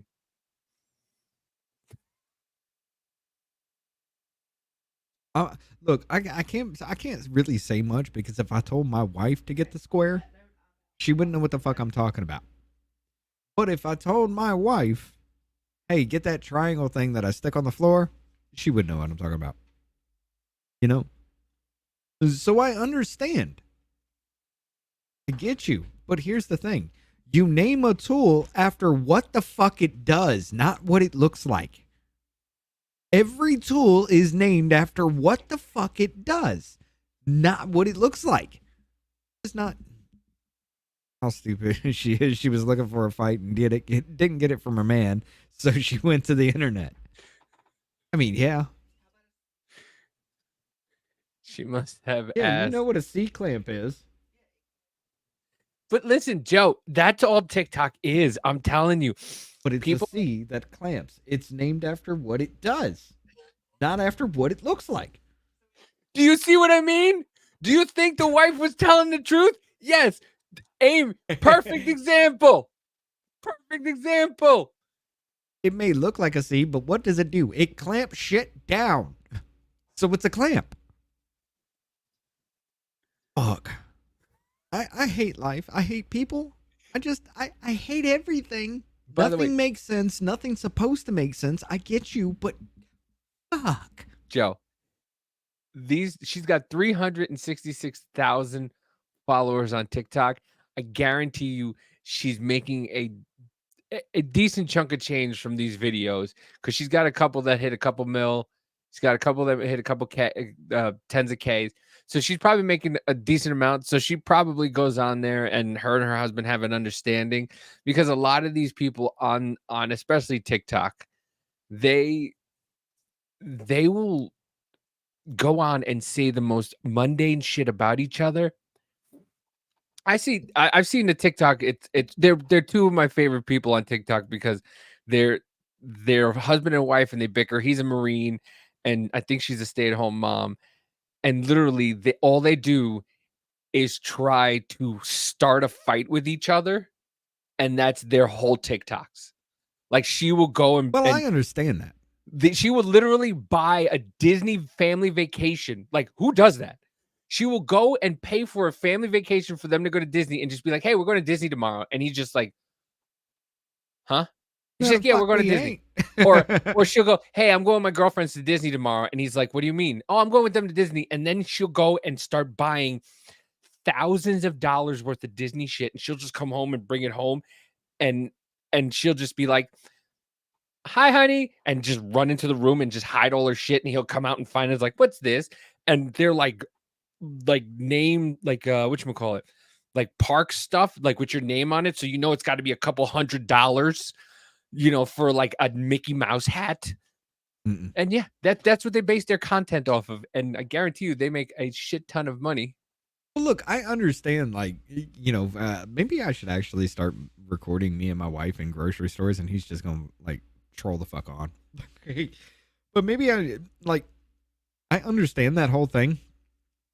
Because when me and my wife walk into a grocery store, we will actually pretend fight. Like, we will say the most horrible shit to each other and act like we're fighting just to see the looks on everybody's faces as we're passing them through the aisle. We say just horrible ass things to each other and just call each other names and things and act like we're fighting while we're walking through the grocery store, because people will give us just like this, just like, and all kinds of weird looks, and it's entertaining. So I actually get the fact that, like Davey just took the fuck off. I don't even know what happened to that, but I actually do get like filming that shit and putting on that on there, because I'd do it. Maybe I should actually start recording me and my wife. That'd be pretty fucking fun.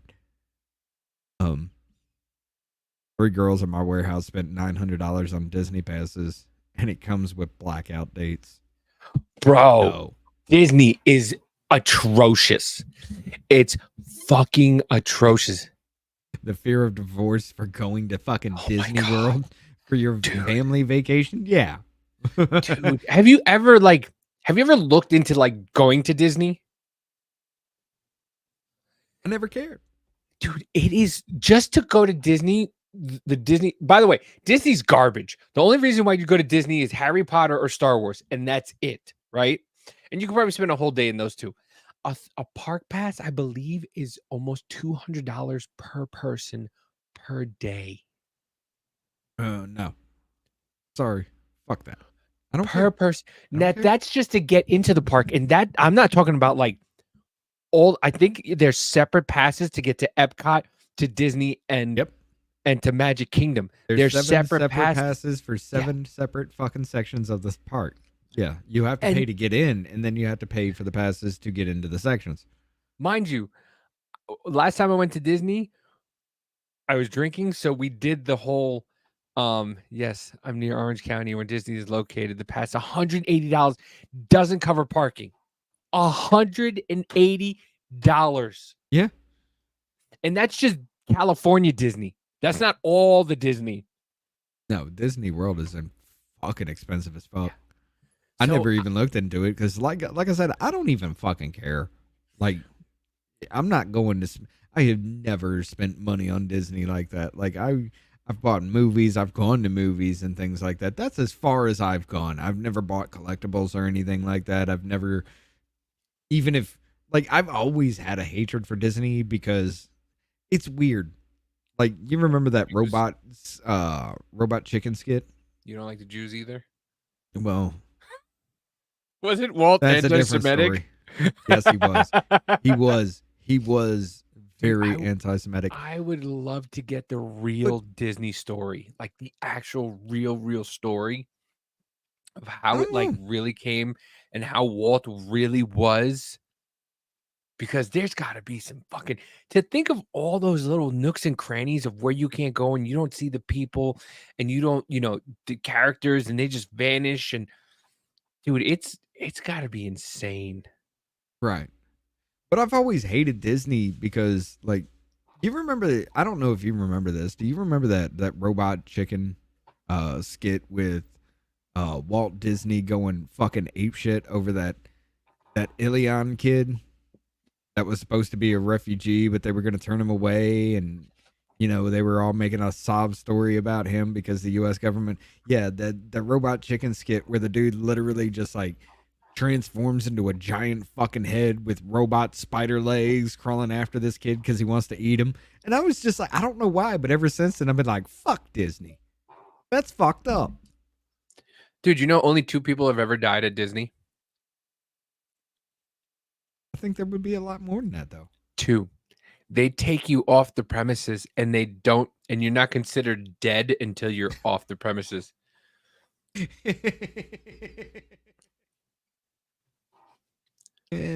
Sorry, Joseph. What is his name? Joseph Bird?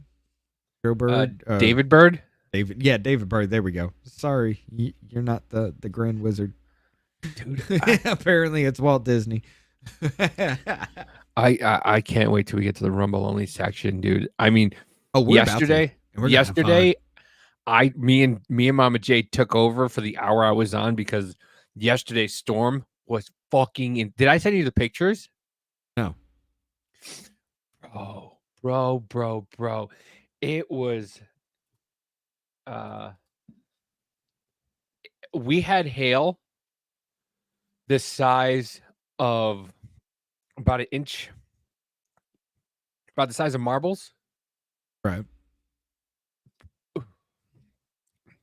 Sorry, she got me food. Do you guys have a 54th Street there? Oh, that's right. It's not on that. Do you guys have a restaurant called 54th Street? It's fucking delicious. Actually, we do. You do? Yes. Oh, it's so good. Hold on. We actually have that here. Yes. Hold on. Come on, you son of a bitch. What are you trying to bring up? Oh. I don't have it. It's on my other phone. Is that fucking snow? No, that's hail. Oh my God. That's how much hail we had.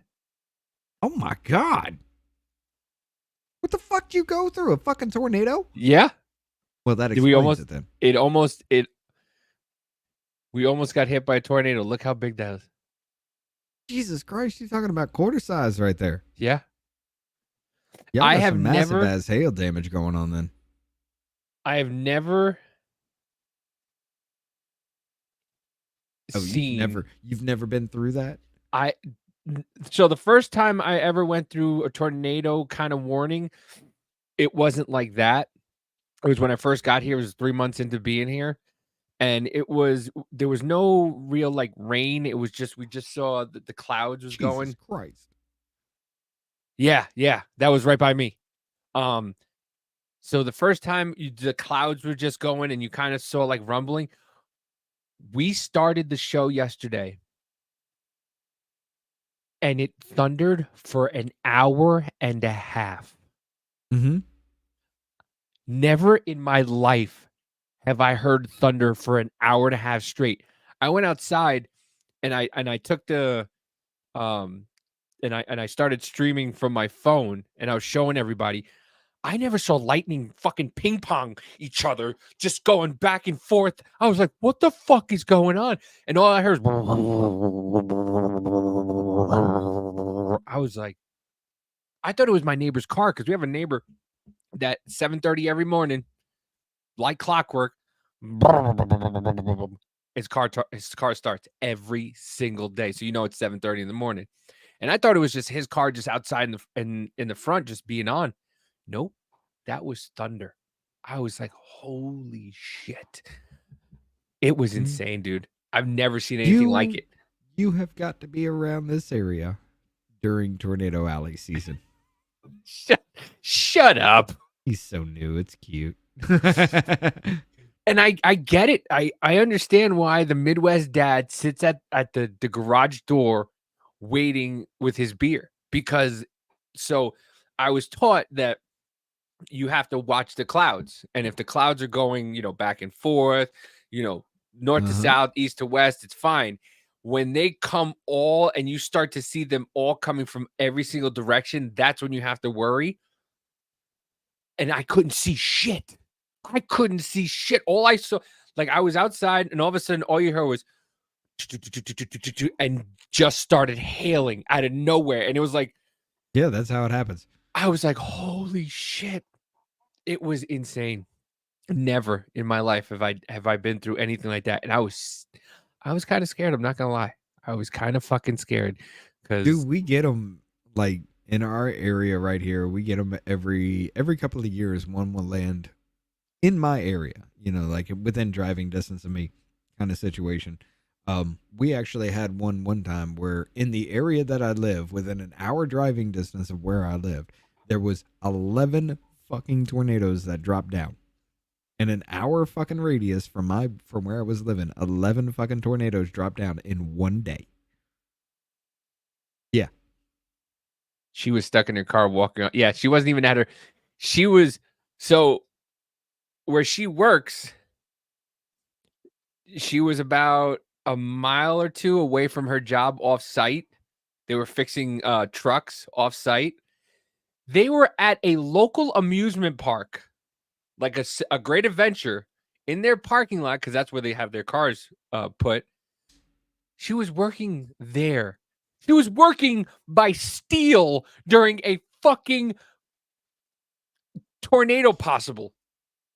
A tornado possible. Yeah. Possible tornado. Possible tornadoes. A tornado possible. A tornado possible.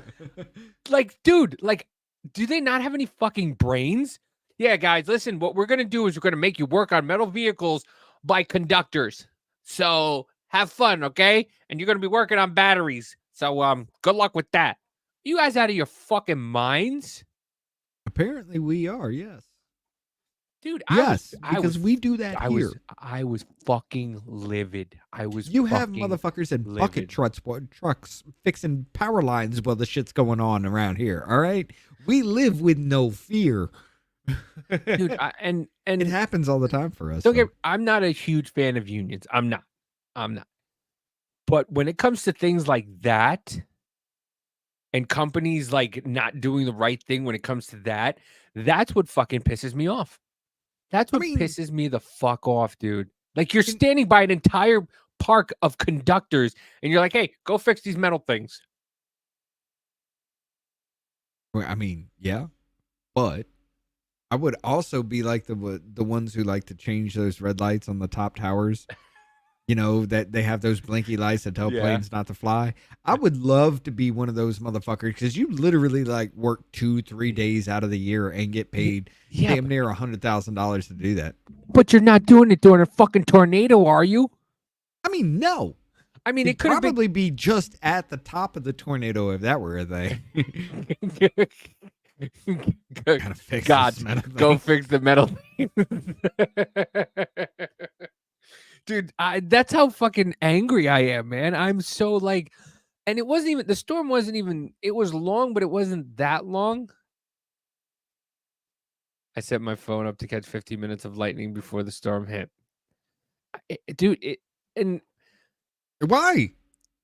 You see, she had that fucking time to set up a phone to record lightning, and she never once thought maybe we should get out of here. They weren't allowed to leave. I'm starting to think Manda's like the, you know, she's the exception when it's just like, you know, why men live longer than women and they show men doing some stupid shit. I'm starting to feel like she's the exception to that rule. Yes. Do you understand? Do you understand the relationship? Yes. She's the one that's sticking a fucking extension ladder over a huge 20-foot gap. And you're just like, maybe this isn't a good idea? You know how most women are like, hey, babe, do you want to go, I know it's lightning outside. Do you want to go change light bulbs? She's like, hey, I'm going to go change light bulbs in a thunderstorm. I'll be back. And I'm like, okay, babe, you have fun. I mean, I don't know what to say to that shit, but yeah. That's her. And I'm like, and I fucking love it. And I'm glad she's having my baby. But yeah, you know, it's like women live longer because men provide shelter for stupid women, not stupid men. I mean, you kind of have a point. If it was a smart woman, she wouldn't be letting you do the dumb shit that gets you killed. No, she'd be doing it with you so you both die at the same time. Yeah. You can't live longer if you're dead with me. But yeah, dude, it's so much fun. I can't tell, dude, and I want to give her a little bit of accolades. Like, she gets me more than anybody in my entire life has ever gotten me. She gets me. Like, I can't believe we've been together like 6 months already. It's fucking like, she's like, yeah, you know, we've been together like 6 months. And I'm like, no. And then I'm like, holy shit, it has. What? You're groveling. I'm not groveling. Just trying to say how great she is. Right. Groveling. I'm allowed to fucking say how great my woman is. Hey, you are. I do it to my wife too. Listen, and you know, like I said, she fucking gets me. She said to me something this morning that, like, for the first time in my life, I actually stopped and thought about it, and I was like, wow, she understood before I understood. That's fucking weird. She understood something about me before I understood it about me, and she brought something out. I was like, holy shit, hey, she was right. And I told her this morning, I said, you know, I appreciate you. Thank you for telling me that. Well, dude, it's always the people outside looking in that make you have the biggest perspective on life. I was always getting blamed for shit and telling people telling me that I'm, you know, that I'm an issue and that I'm too much, and you know that I'm, you know, I mean, I get told that too. Even my wife says that when I'm trying to cuddle yeah, but up your at wife night, can beat you into your wife can beat you into a bloody pulp, so you got to listen to her. No, she cannot. She may be 5 inches taller than me, but I have more strength in my pinky than she does in her entire arm, and she will tell you that. Bro. I've seen you. I've seen your wife. Your wife can pick you up like fucking Hercules and toss you through the fucking ceiling. No, she can't. As a matter of fact, hold on. Check this out. I'm going to bring it right here. Check this out. You think so, son? You're not wrong, Joe. You're not wrong. You're going to have to speak a little loudly But is it or is it not true? I have more strength in my pinky than you have in your arm. You can't hear, so hold on.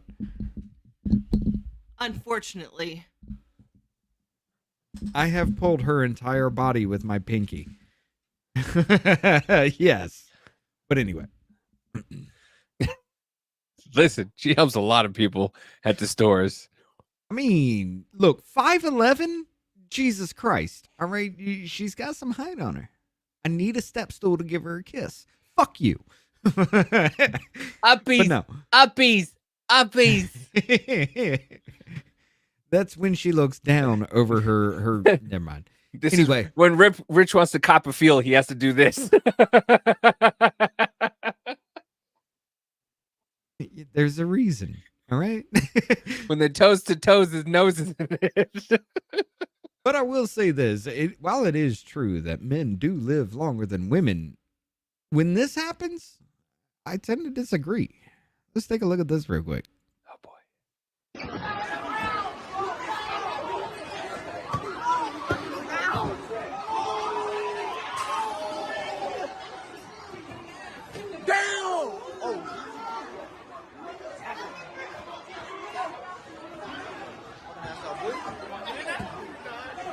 All right, that's enough of that. However, I will say this. Where is it? The stomping? This dude that jumps the is attempted fucking lucky. murder? The attempted murder? Oh, that is attempted murder. But he's fucking lucky because his foot lands right on her shoulder and the other foot right past her face. Oh, that's a girl? Yes. Apparently, from what I can gather about this story, she was a girl in a mall that got into an argument with another girl. All right. From what they claim, which I doubt in any way, from what they claim is the girl that they were beating actually said the N-word. Ooh. Yeah. Ooh. Big fucking deal. That's the story. And 20 plus people start beating this woman. Now, they do some serious harm. They put her in the hospital. She's been laid up for a while because of this. Not a single fucking charge has been filed for everybody here because, ladies and gentlemen, we can't figure out who they are.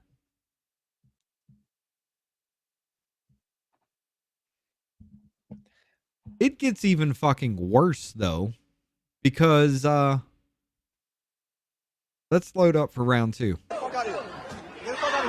They start walking away.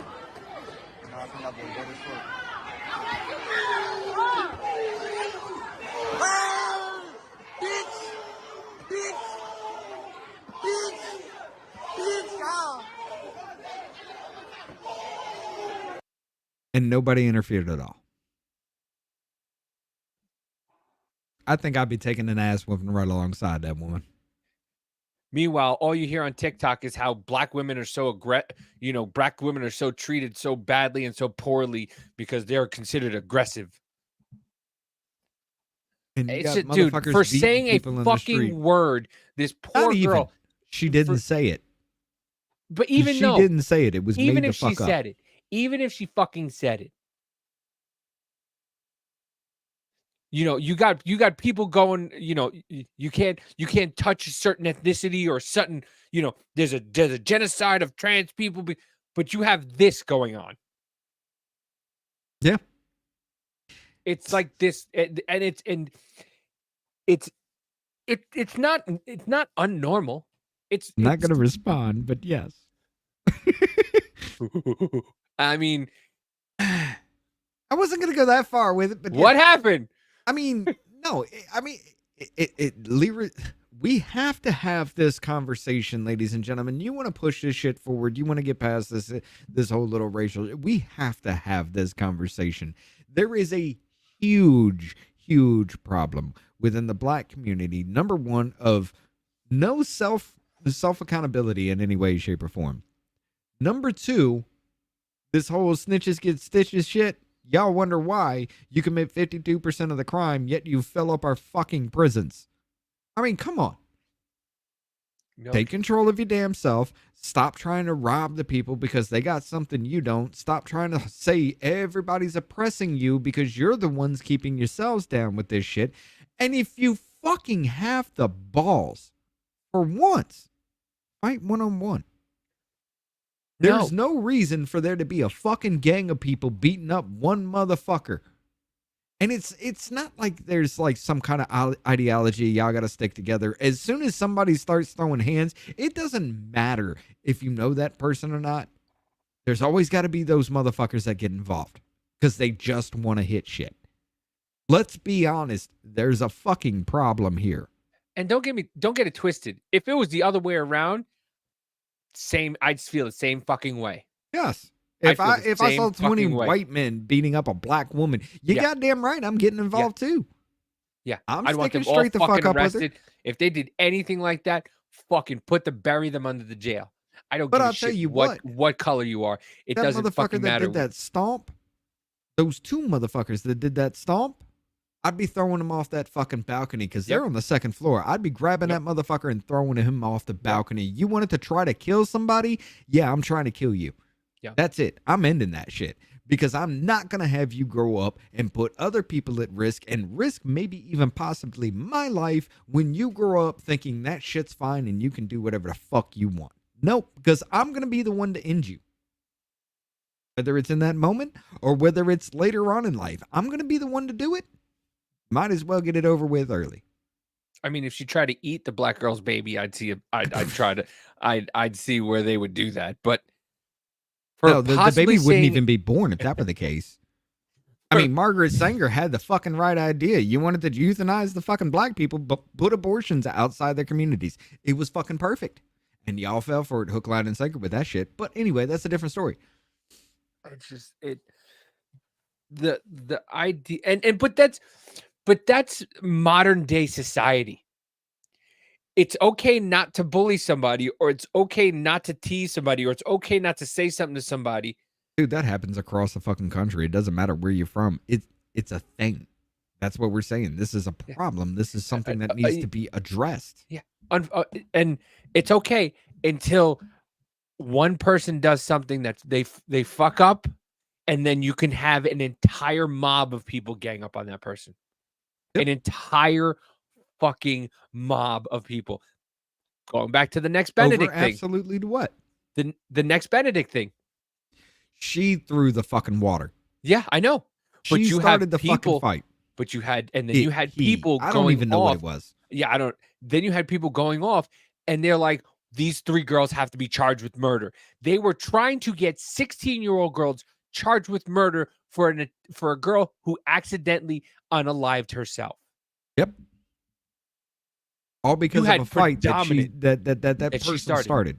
And then they went to excuse it, and you saw thousands and thousands of comments of it was just water.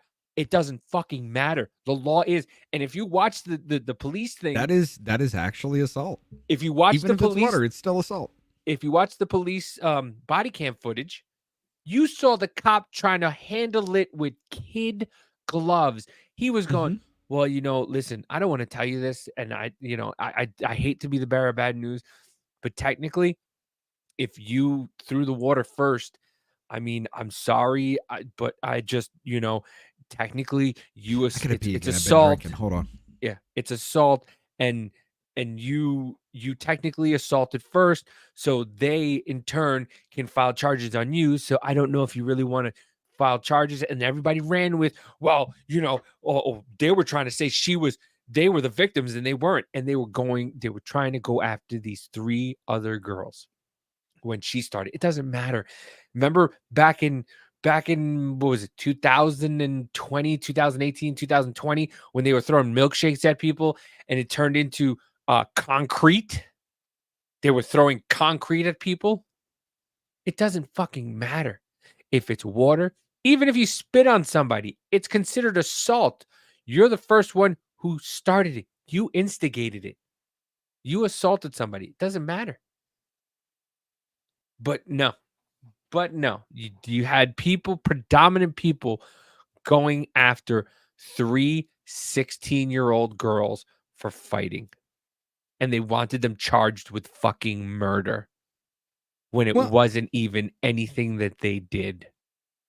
I'm telling you what, I'm gonna be honest. There'd have been one more motherfucker, not just me, but another motherfucker involved in that fight, and that'd be anybody holding the camera.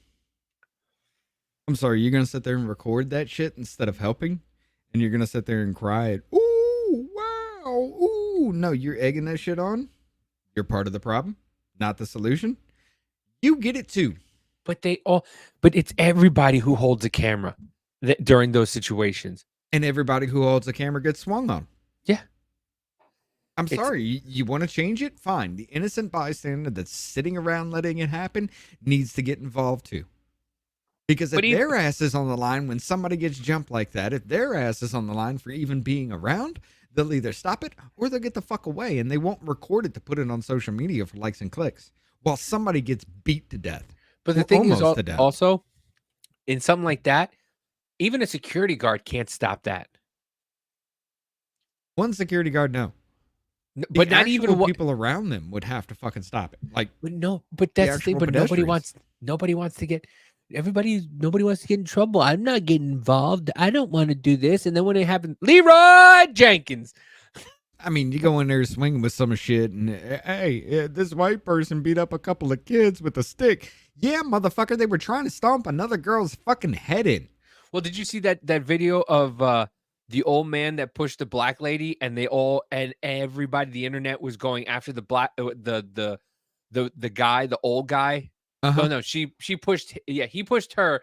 The video was he pushed her, then she pushed him into a fucking bus stop bench.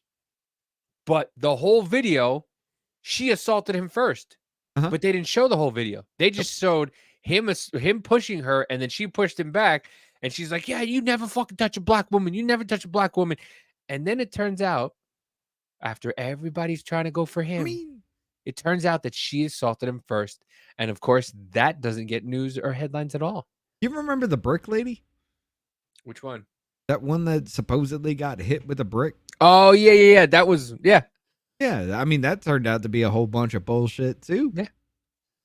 Like, it's always that way. Like, everybody jumps on that bandwagon immediately. And I get it. You want to be the first to put out information and get all the fame and recognition from that. Number one, you're a fucking sad piece of shit if that's the thing. Yep. You really are.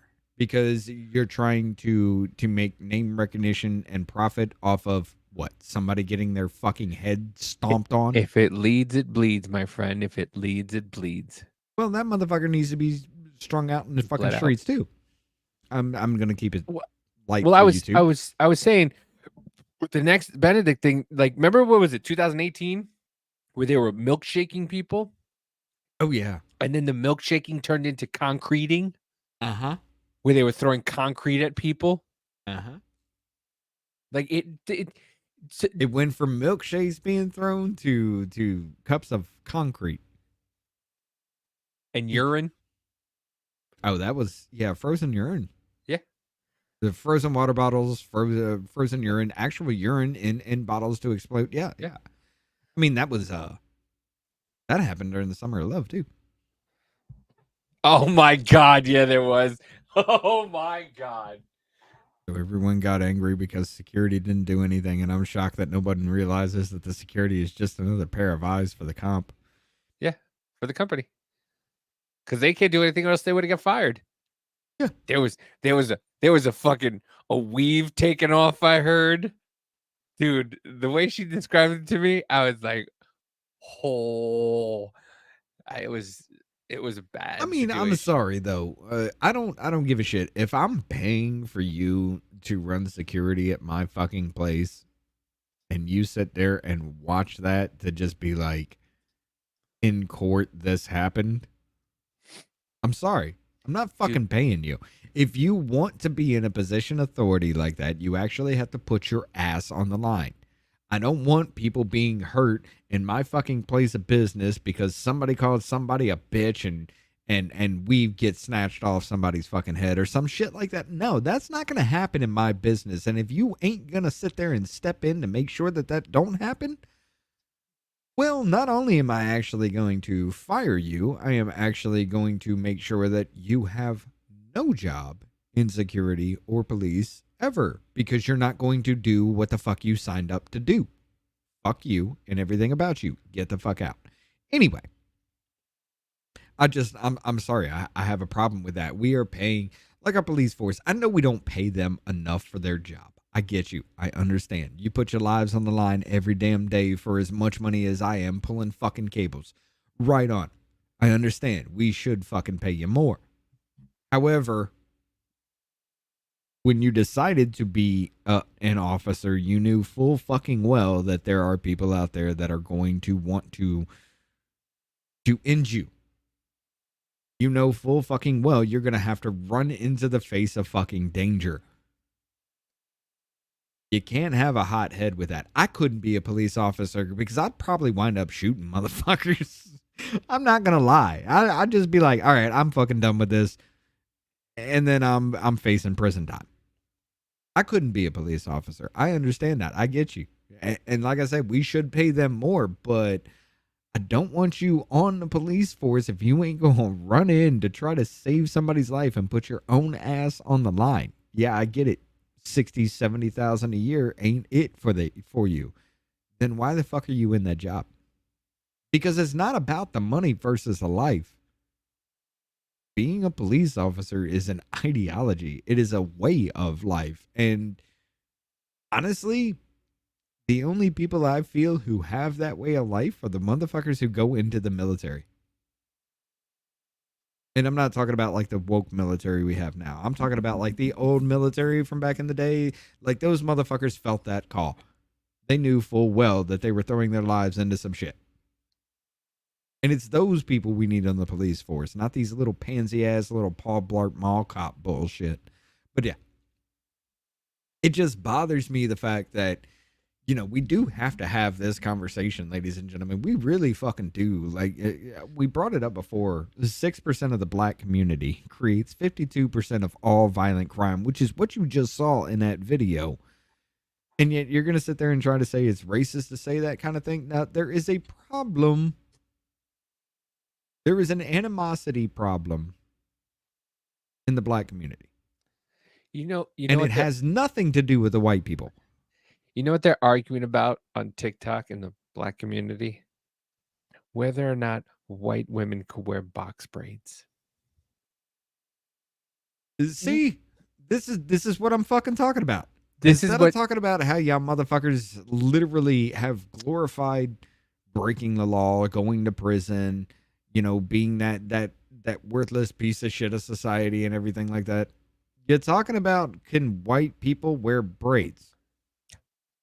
And I wanted to go into the live and just go, okay, say every white girl never wore box braids again. What is that going to accomplish? Are you still not going to fill up our prison sentence systems because they don't wear braids anymore? What does that accomplish? Okay, so white women will never wear box braids again. Now what? Are you going to stop suckling off the teat of the government for the taxpayers because you don't want to work? No, you're not? Then what the fuck is the point of this argument? Let's focus on what needs to be done here. Or bonnets. Or bonnets. It's so, like, I want to just go into one of these lives and just be like, okay, fine. White people will never do rap music again. What does that accomplish? Say white people never wear Timberlands again. What does that accomplish? Like, what is any of these things? White people kissing your fucking boot. What does that accomplish? I mean, let's just have this fucking talk, because I will guarantee you, ladies and gentlemen, America is the least racist country across the fucking world. If you actually had a white person and a black person sit down and actually have a talk about race, unrestricted, nobody gets really pissed off. I do say, okay, some restriction, because, you know, things like, I like Mayo Monkey. I'm not going to lie. I like Mayo Monkey. That's fucking funny. I'm not going to lie. It is. Some of the words are funny. I'm not going to lie either. What's the other one? I know it's like milk. It's not Milk Monkey. They tried that. That didn't work. Not Moon Cricket, is it? Moon cricket? I've never Dude, heard that one, but these that one's... people come up with the most amusing male monsters or something like that. Dude, there's some of them I like that the I will male tell monkey you. one. I laugh so fucking hard at some of these, and I'm just like, touche, too fucking shay. Look, we had the porch monkey one, all right, and they just fired back with male monkey. Touche. Touche. That's pretty fucking funny. All right. Oh, wait, no, because I saw a video. It might be moon cricket, and I think something about some ladies like I'm a moon. Oh, where's Because everyone wins. Now everyone else get out of it. Okay, hold on. Urban Dictionary. White people invented the bonnet. French women wore them in the 1800s to stay warm while sleeping. Oh, wait. They just put it on their heads tighter and called it a do-rag. No, but it's seriously, it's like we have to have this conversation. Y'all want to get past this shit.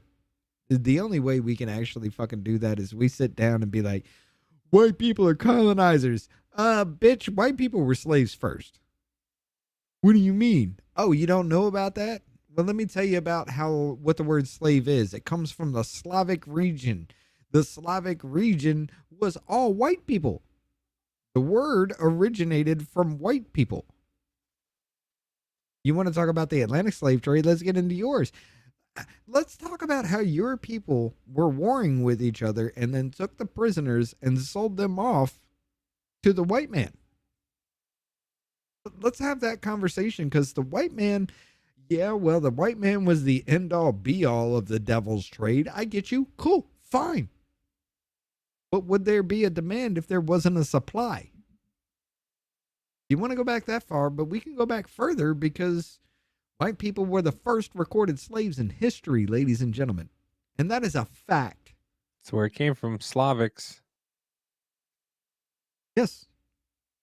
But anyway, I mean, we do have to have this conversation, because when y'all got like 20 fucking people deep just beating one person because supposedly a word was said, to the point to where you're trying to stomp this woman's fucking head in. If that dude would have stomped on her head with both feet, even with one foot, she would have had skull fractures, skull broken.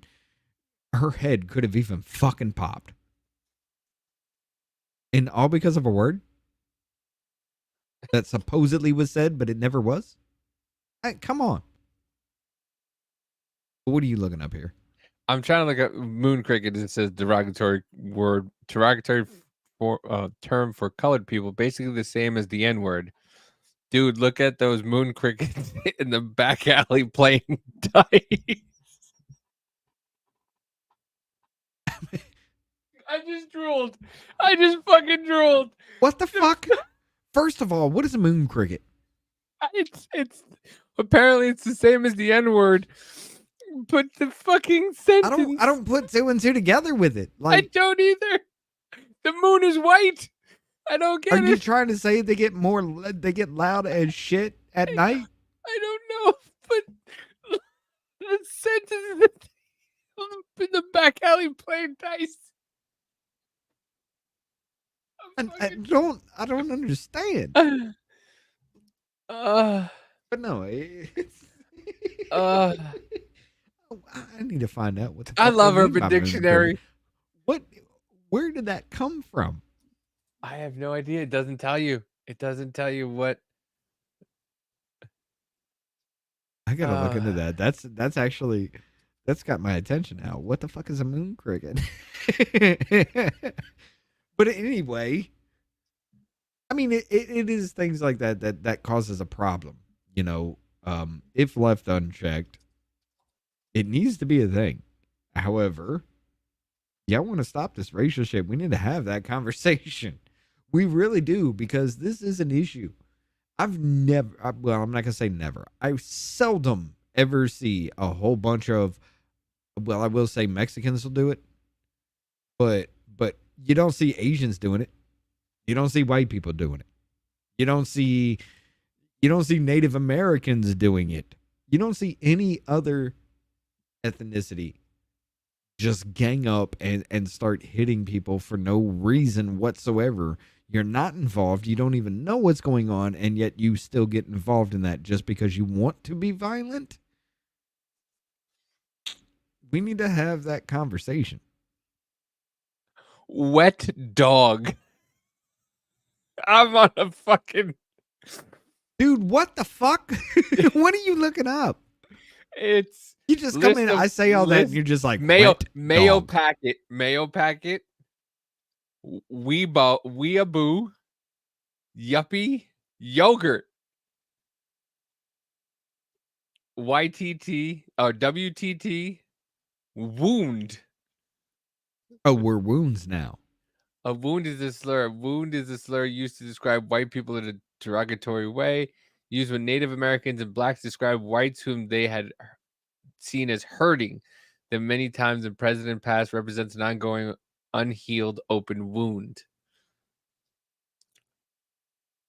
White bread, white out, white eye, white devil, white chocolate, whiskey tango. White devil, white. Let me guess. White devil, white devil. Davey has gone down the rabbit hole. I have. I so have. Pale face, Opie, old fig. But yeah. Anyway, let's kind of pivot. I don't even know how I'm gonna segue into this shit because this is hard. We were just talking about like black people. Well, there you go. Black people gang up on white people. Ladies and gentlemen, Laticia James gets booed by the NYC. Bro. Today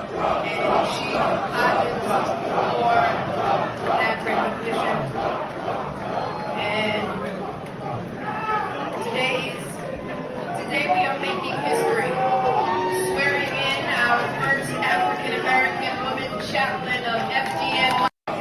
Now let me ask you a question. Swearing in our first African American chaplain of FDNY, like first African American woman. She said woman. I thought they didn't know. I thought they were biologists. They didn't know what a woman was. Well, here's the beginning of that when she was ushered to the stage.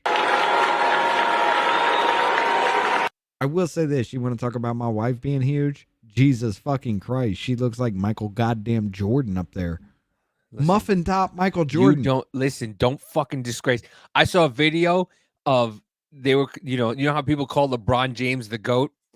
This video, if you saw this video, it was clips of Michael Jordan going back and forth between Michael and LeBron. LeBron James couldn't fucking wipe the sweat off of Michael Jordan's fucking eyebrow.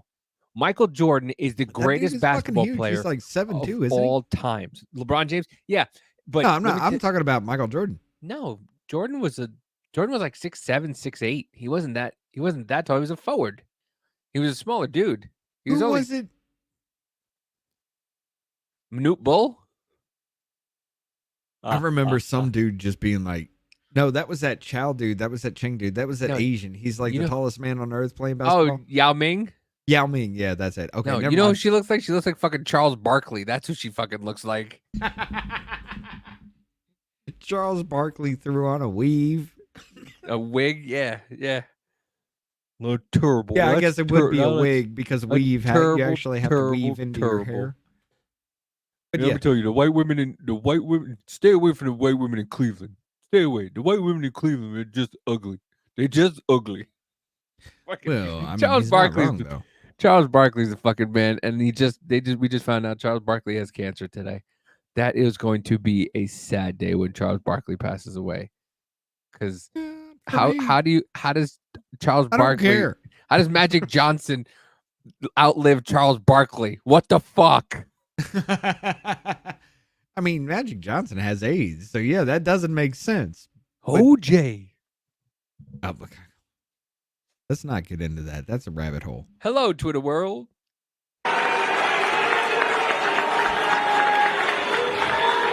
Oh, come on. We're in a house of God.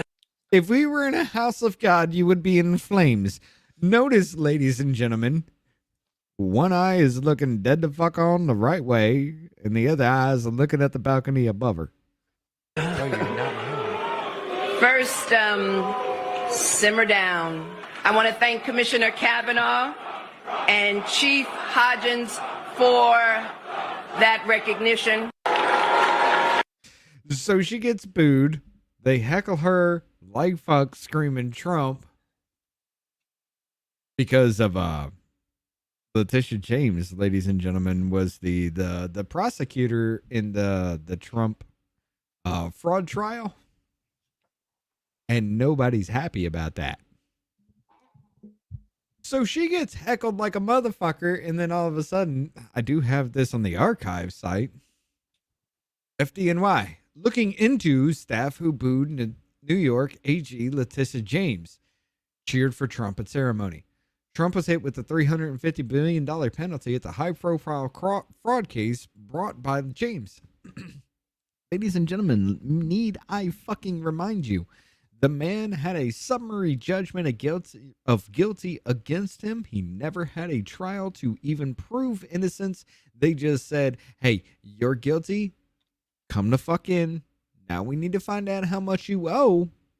They put a fucking known liar on stand, Michael Cohen. He lied again, and they allowed that shit. The bank auditors were just like, no, we do this shit all the time. This is what we do. Everything was above board with everything. We would actually do work with him again, and the motherfucker was still found guilty. Do you have the sheet that was sent out? Oh, you talking? That's the E. Jean Carroll one. Oh shit, that's the wrong one. Sorry, wrong page. I don't know who that lady was. She looks like she's in Canadian Parliament. I don't think she's in Canadian Parliament. It says developing. This politician going viral for the fourth time on X. I wonder why. I wonder why. I mean, Jesus Christ. I think I saw some areola in that picture. It's this. I don't think I can make it any bigger. But this is the... After NY firefighters exercised their First Amendment right to protest the corrupt city leaders, a letter was sent saying anyone who booed Laticia James will be sent to HQ for re-education. Yep.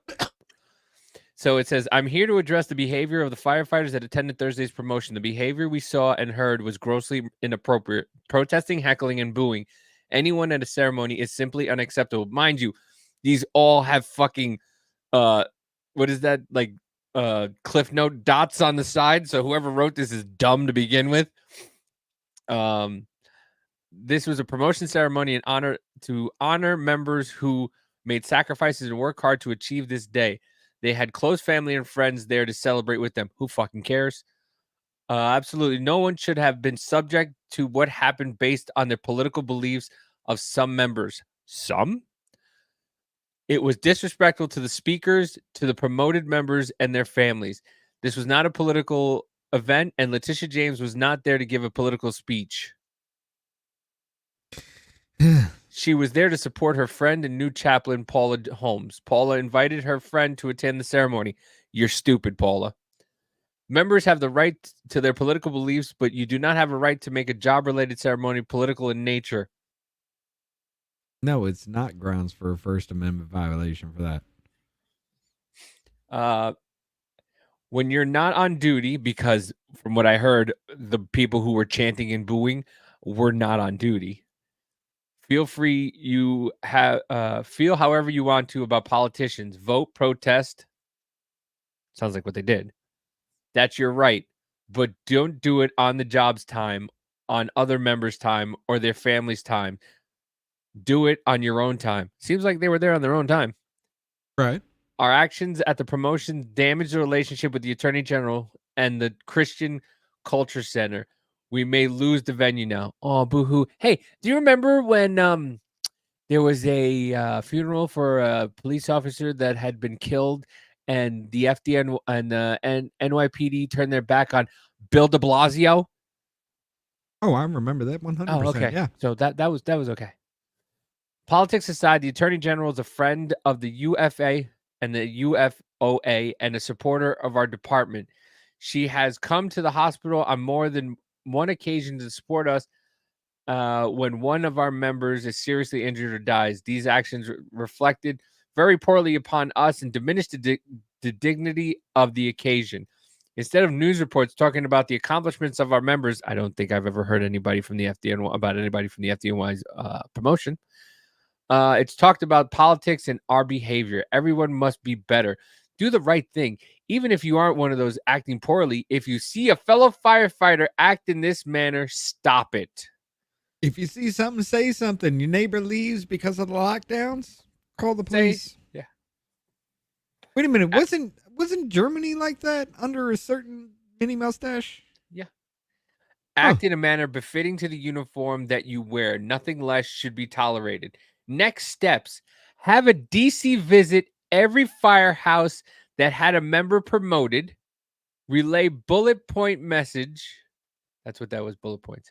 They should understand the bits of gathering video and identify members that brought discredit to the department. We want the members to come forward. They will come to HQ to be educated why their behavior is unacceptable. So they're going to go through the footage and see if they can find who was booing, and they're going to bring them to the headquarters for re-education.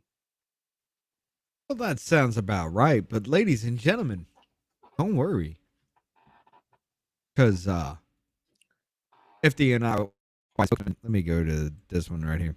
FDNY spokesman Jim Long told Fox News Digital, nobody is hunting anyone down. We're looking into those who clearly broke department regulations. It has nothing to do with politics. It's all about professionalism in an official event held in a house of worship. Nobody's hunting anybody down. We're just looking for the people who did. Because it's about professionalism in a house of God. Who actually advocates for you to speak openly and speak your mind. Meanwhile, ladies and gentlemen, I want you to pay attention to this picture. One eye is staring at the camera, the other eye's on the balcony above it. You're going to sit there and fucking tell me that this ain't political in any way, shape, or form. The woman who prosecuted Trump, the woman who with Areola Ingeron, which I love the fact that this dude's name is now Areola, because he sent out that newsletter with him showing his gains in the gym, and he, like an 80-year-old man, just like bare nippled. All right? It's a thing. Apparently going out to college kids, which is worrying. They had to backtrack that memo because of the flack they got and the lawsuits that were to follow. Oh, hell yeah, they did.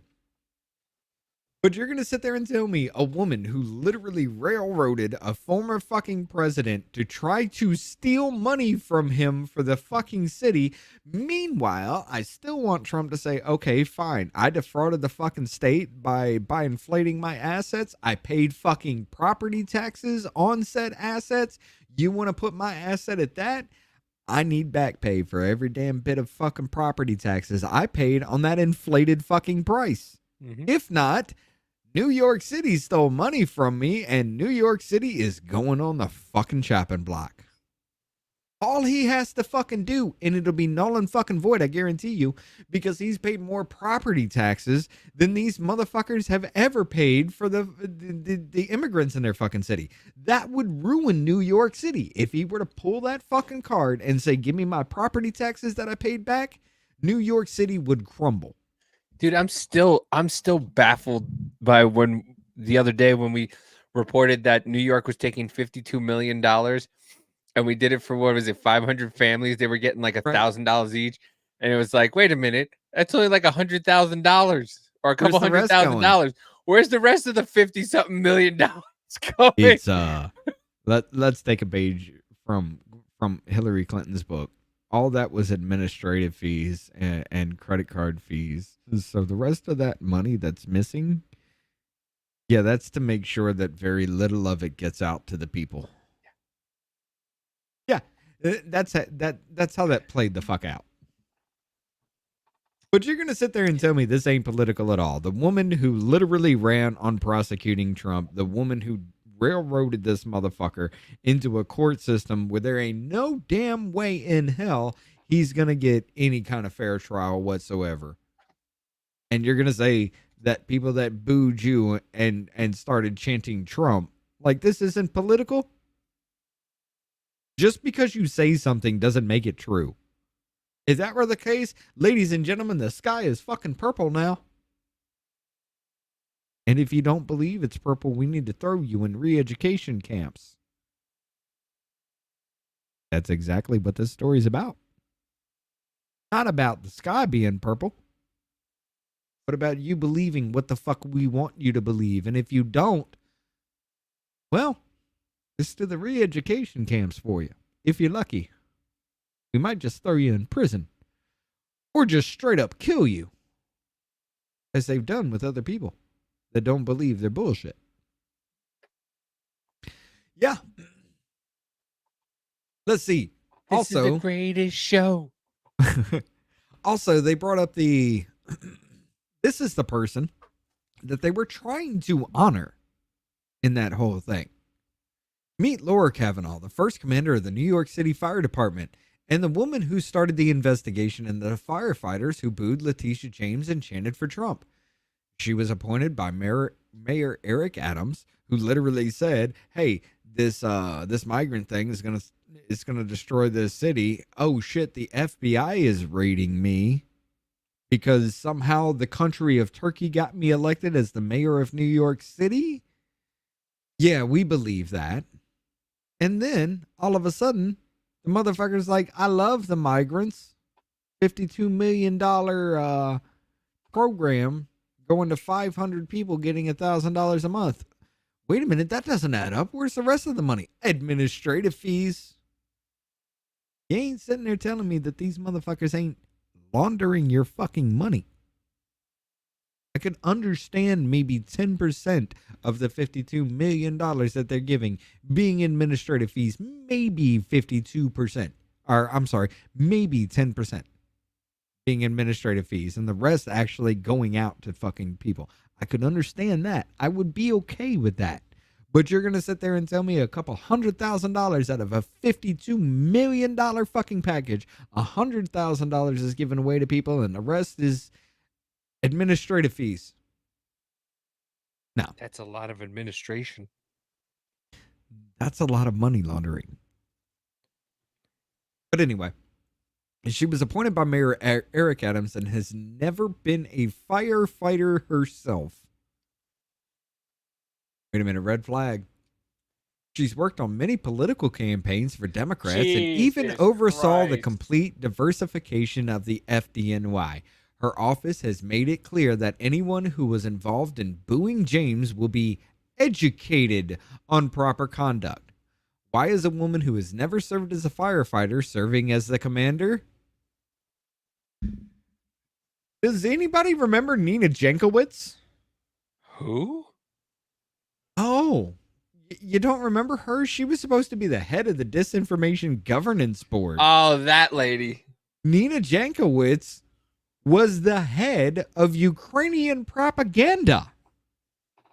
And then you're going to make her the head of the Disinformation Governance Board. The woman who was sitting there doing the Mary Poppins song about misinformation that drove everybody fucking insane. You literally wanted to stab yourself in the ear and then stab everybody around you for mercy as she was singing that song. Yeah, that woman. It's the same shit. It's the same shit, just in New York firefighter. They're installing. You remember when they said President Trump was trying to install his loyalists? I present to you the entire fucking country, ladies and gentlemen. Every single one of them. It's not Joe Biden's America. He's just the fucking face of the shit that has been going on for fucking decades. They've been installing from your school districts to your fucking grocery stores, to your fucking fire department, your police department. They've been installing these crazy ass motherfuckers that are in this goddamn cult every step of the fucking way while you've been asleep. Yeah, I was asleep too. I understand. I get it. But they've been doing this for a good fucking minute. Meanwhile, I don't understand why, but she's got shovel face going on too. She looks like she just smelled a bad fart. You don't know what shovel face is, do you? Who's shovel face? Jemiah or Jayapal? Yeah. Yeah, because she always got her head down and her fucking forehead and chin line up. Her nose doesn't go that far. She's got Beavis nose. It looks like somebody just took a shovel when she was a kid and smacked her in the face with it and just caved the shit in. She's got shovel face happening too. It's a thing. I don't understand. I don't get it. Like it's a mark. Is this the mark of the beast? Like somebody makes you look like somebody hit you with a shovel? Are you trying to say they all look the same? Yes. Yes, on this one I am. Wait a What's up, minute. Scott? Look, he's like shovel face. What up, Vince? But yeah, I mean, you're talking about somebody who has never been a firefighter, somebody who has probably just seen a fire as she set the motherfucker, literally being the head of the fucking fire department. Appointed, well, I'm not going to say appointed by, but shovel lives don't matter. Commensurate, because what's that word? Commiserate? No. When they appoint you to something that commencement. There we go. The commencement speech was given to the same fucking woman that went after fucking Trump. No, there is no way in hell that none of this. It's just all coincidence. There's no way. Absolutely no fucking way. Somebody who has never been anywhere close to a fire, unless she's the one that fucking started it, is now head of the fire department looking into people who booed Laticia James because she railroaded fucking Trump. No. But wait, like she's a chaplain though. Doesn't matter. She's never been on a firefighter call at all. I know, but isn't a chaplain the one who does the fucking the whatchamacallit? They're part of the church. So what is she doing on that commission? That's the point. That's the argument. There's no reason for her to be there. She don't know. It's like fucking putting Hunter Biden on the board of Burisma. It makes no fucking sense. Unless there's something for you to gain politically. Should I game stream Alex Jones NWOs? That would be, I don't know. On TikTok, you might get banned. Hold on. Joe put this. You can challenge a constitutional basis for a civil suit with a motion. The motion requires the AG to weigh in on constitutional implications and determine the defendant is rightfully sued. Ms. James is the state AG. That means Trump would have to challenge the constitutional basis to the women suing him. This is arguably a due process claim suit, but no one has filed yet. Because it doesn't matter. Arguably, it doesn't matter in the grand scheme of things. I mean, the motherfucker was hit. She's like touting all over the place, like $350 million and interest for every day he doesn't pay, which is, she still counts it down on her Twitter. The motherfucker's True Social is worth $4 billion fucking dollars. He's got a net fucking positive and still going to be reversed on this fucking thing. There ain't no doubt about that. By the way, isn't this now considered absolutely interference, political interference? 100%. It always has because he's now the official. It looks like I'm taking it in the rear end right now. I don't like it. It kind of does. But my back hurts. Well, that's cool because you're about to have 3 minutes of wait time. Oh, it just cracked. But yeah, isn't this interference now because he is officially the Republican nominee? Yes. Yes. What up, that's Adam? why Joe Biden ran. What's going on, Adam? Check it out, though, ladies and gentlemen. We about to go into Rumble because y'all about to hear the dumbest fucking shit possible. I swear to God. Bro, I'm telling you, this is gonna be 3 fucking hours long. Because we're not going through the whole damn thing. All right. I just want to hit the highlights of this. There's so many. What do you mean highlights? The whole fucking thing is a highlight. There's so many good clips. There's so many good clips. We have to start with with Trump's fucking comedy stylings. Oh yeah, we're definitely gonna do that. But ladies and gentlemen, we're gonna go ahead and hit the Rumble off label only. We will be cutting it here very shortly. The link is in the chat. You have 3 minutes. See you there.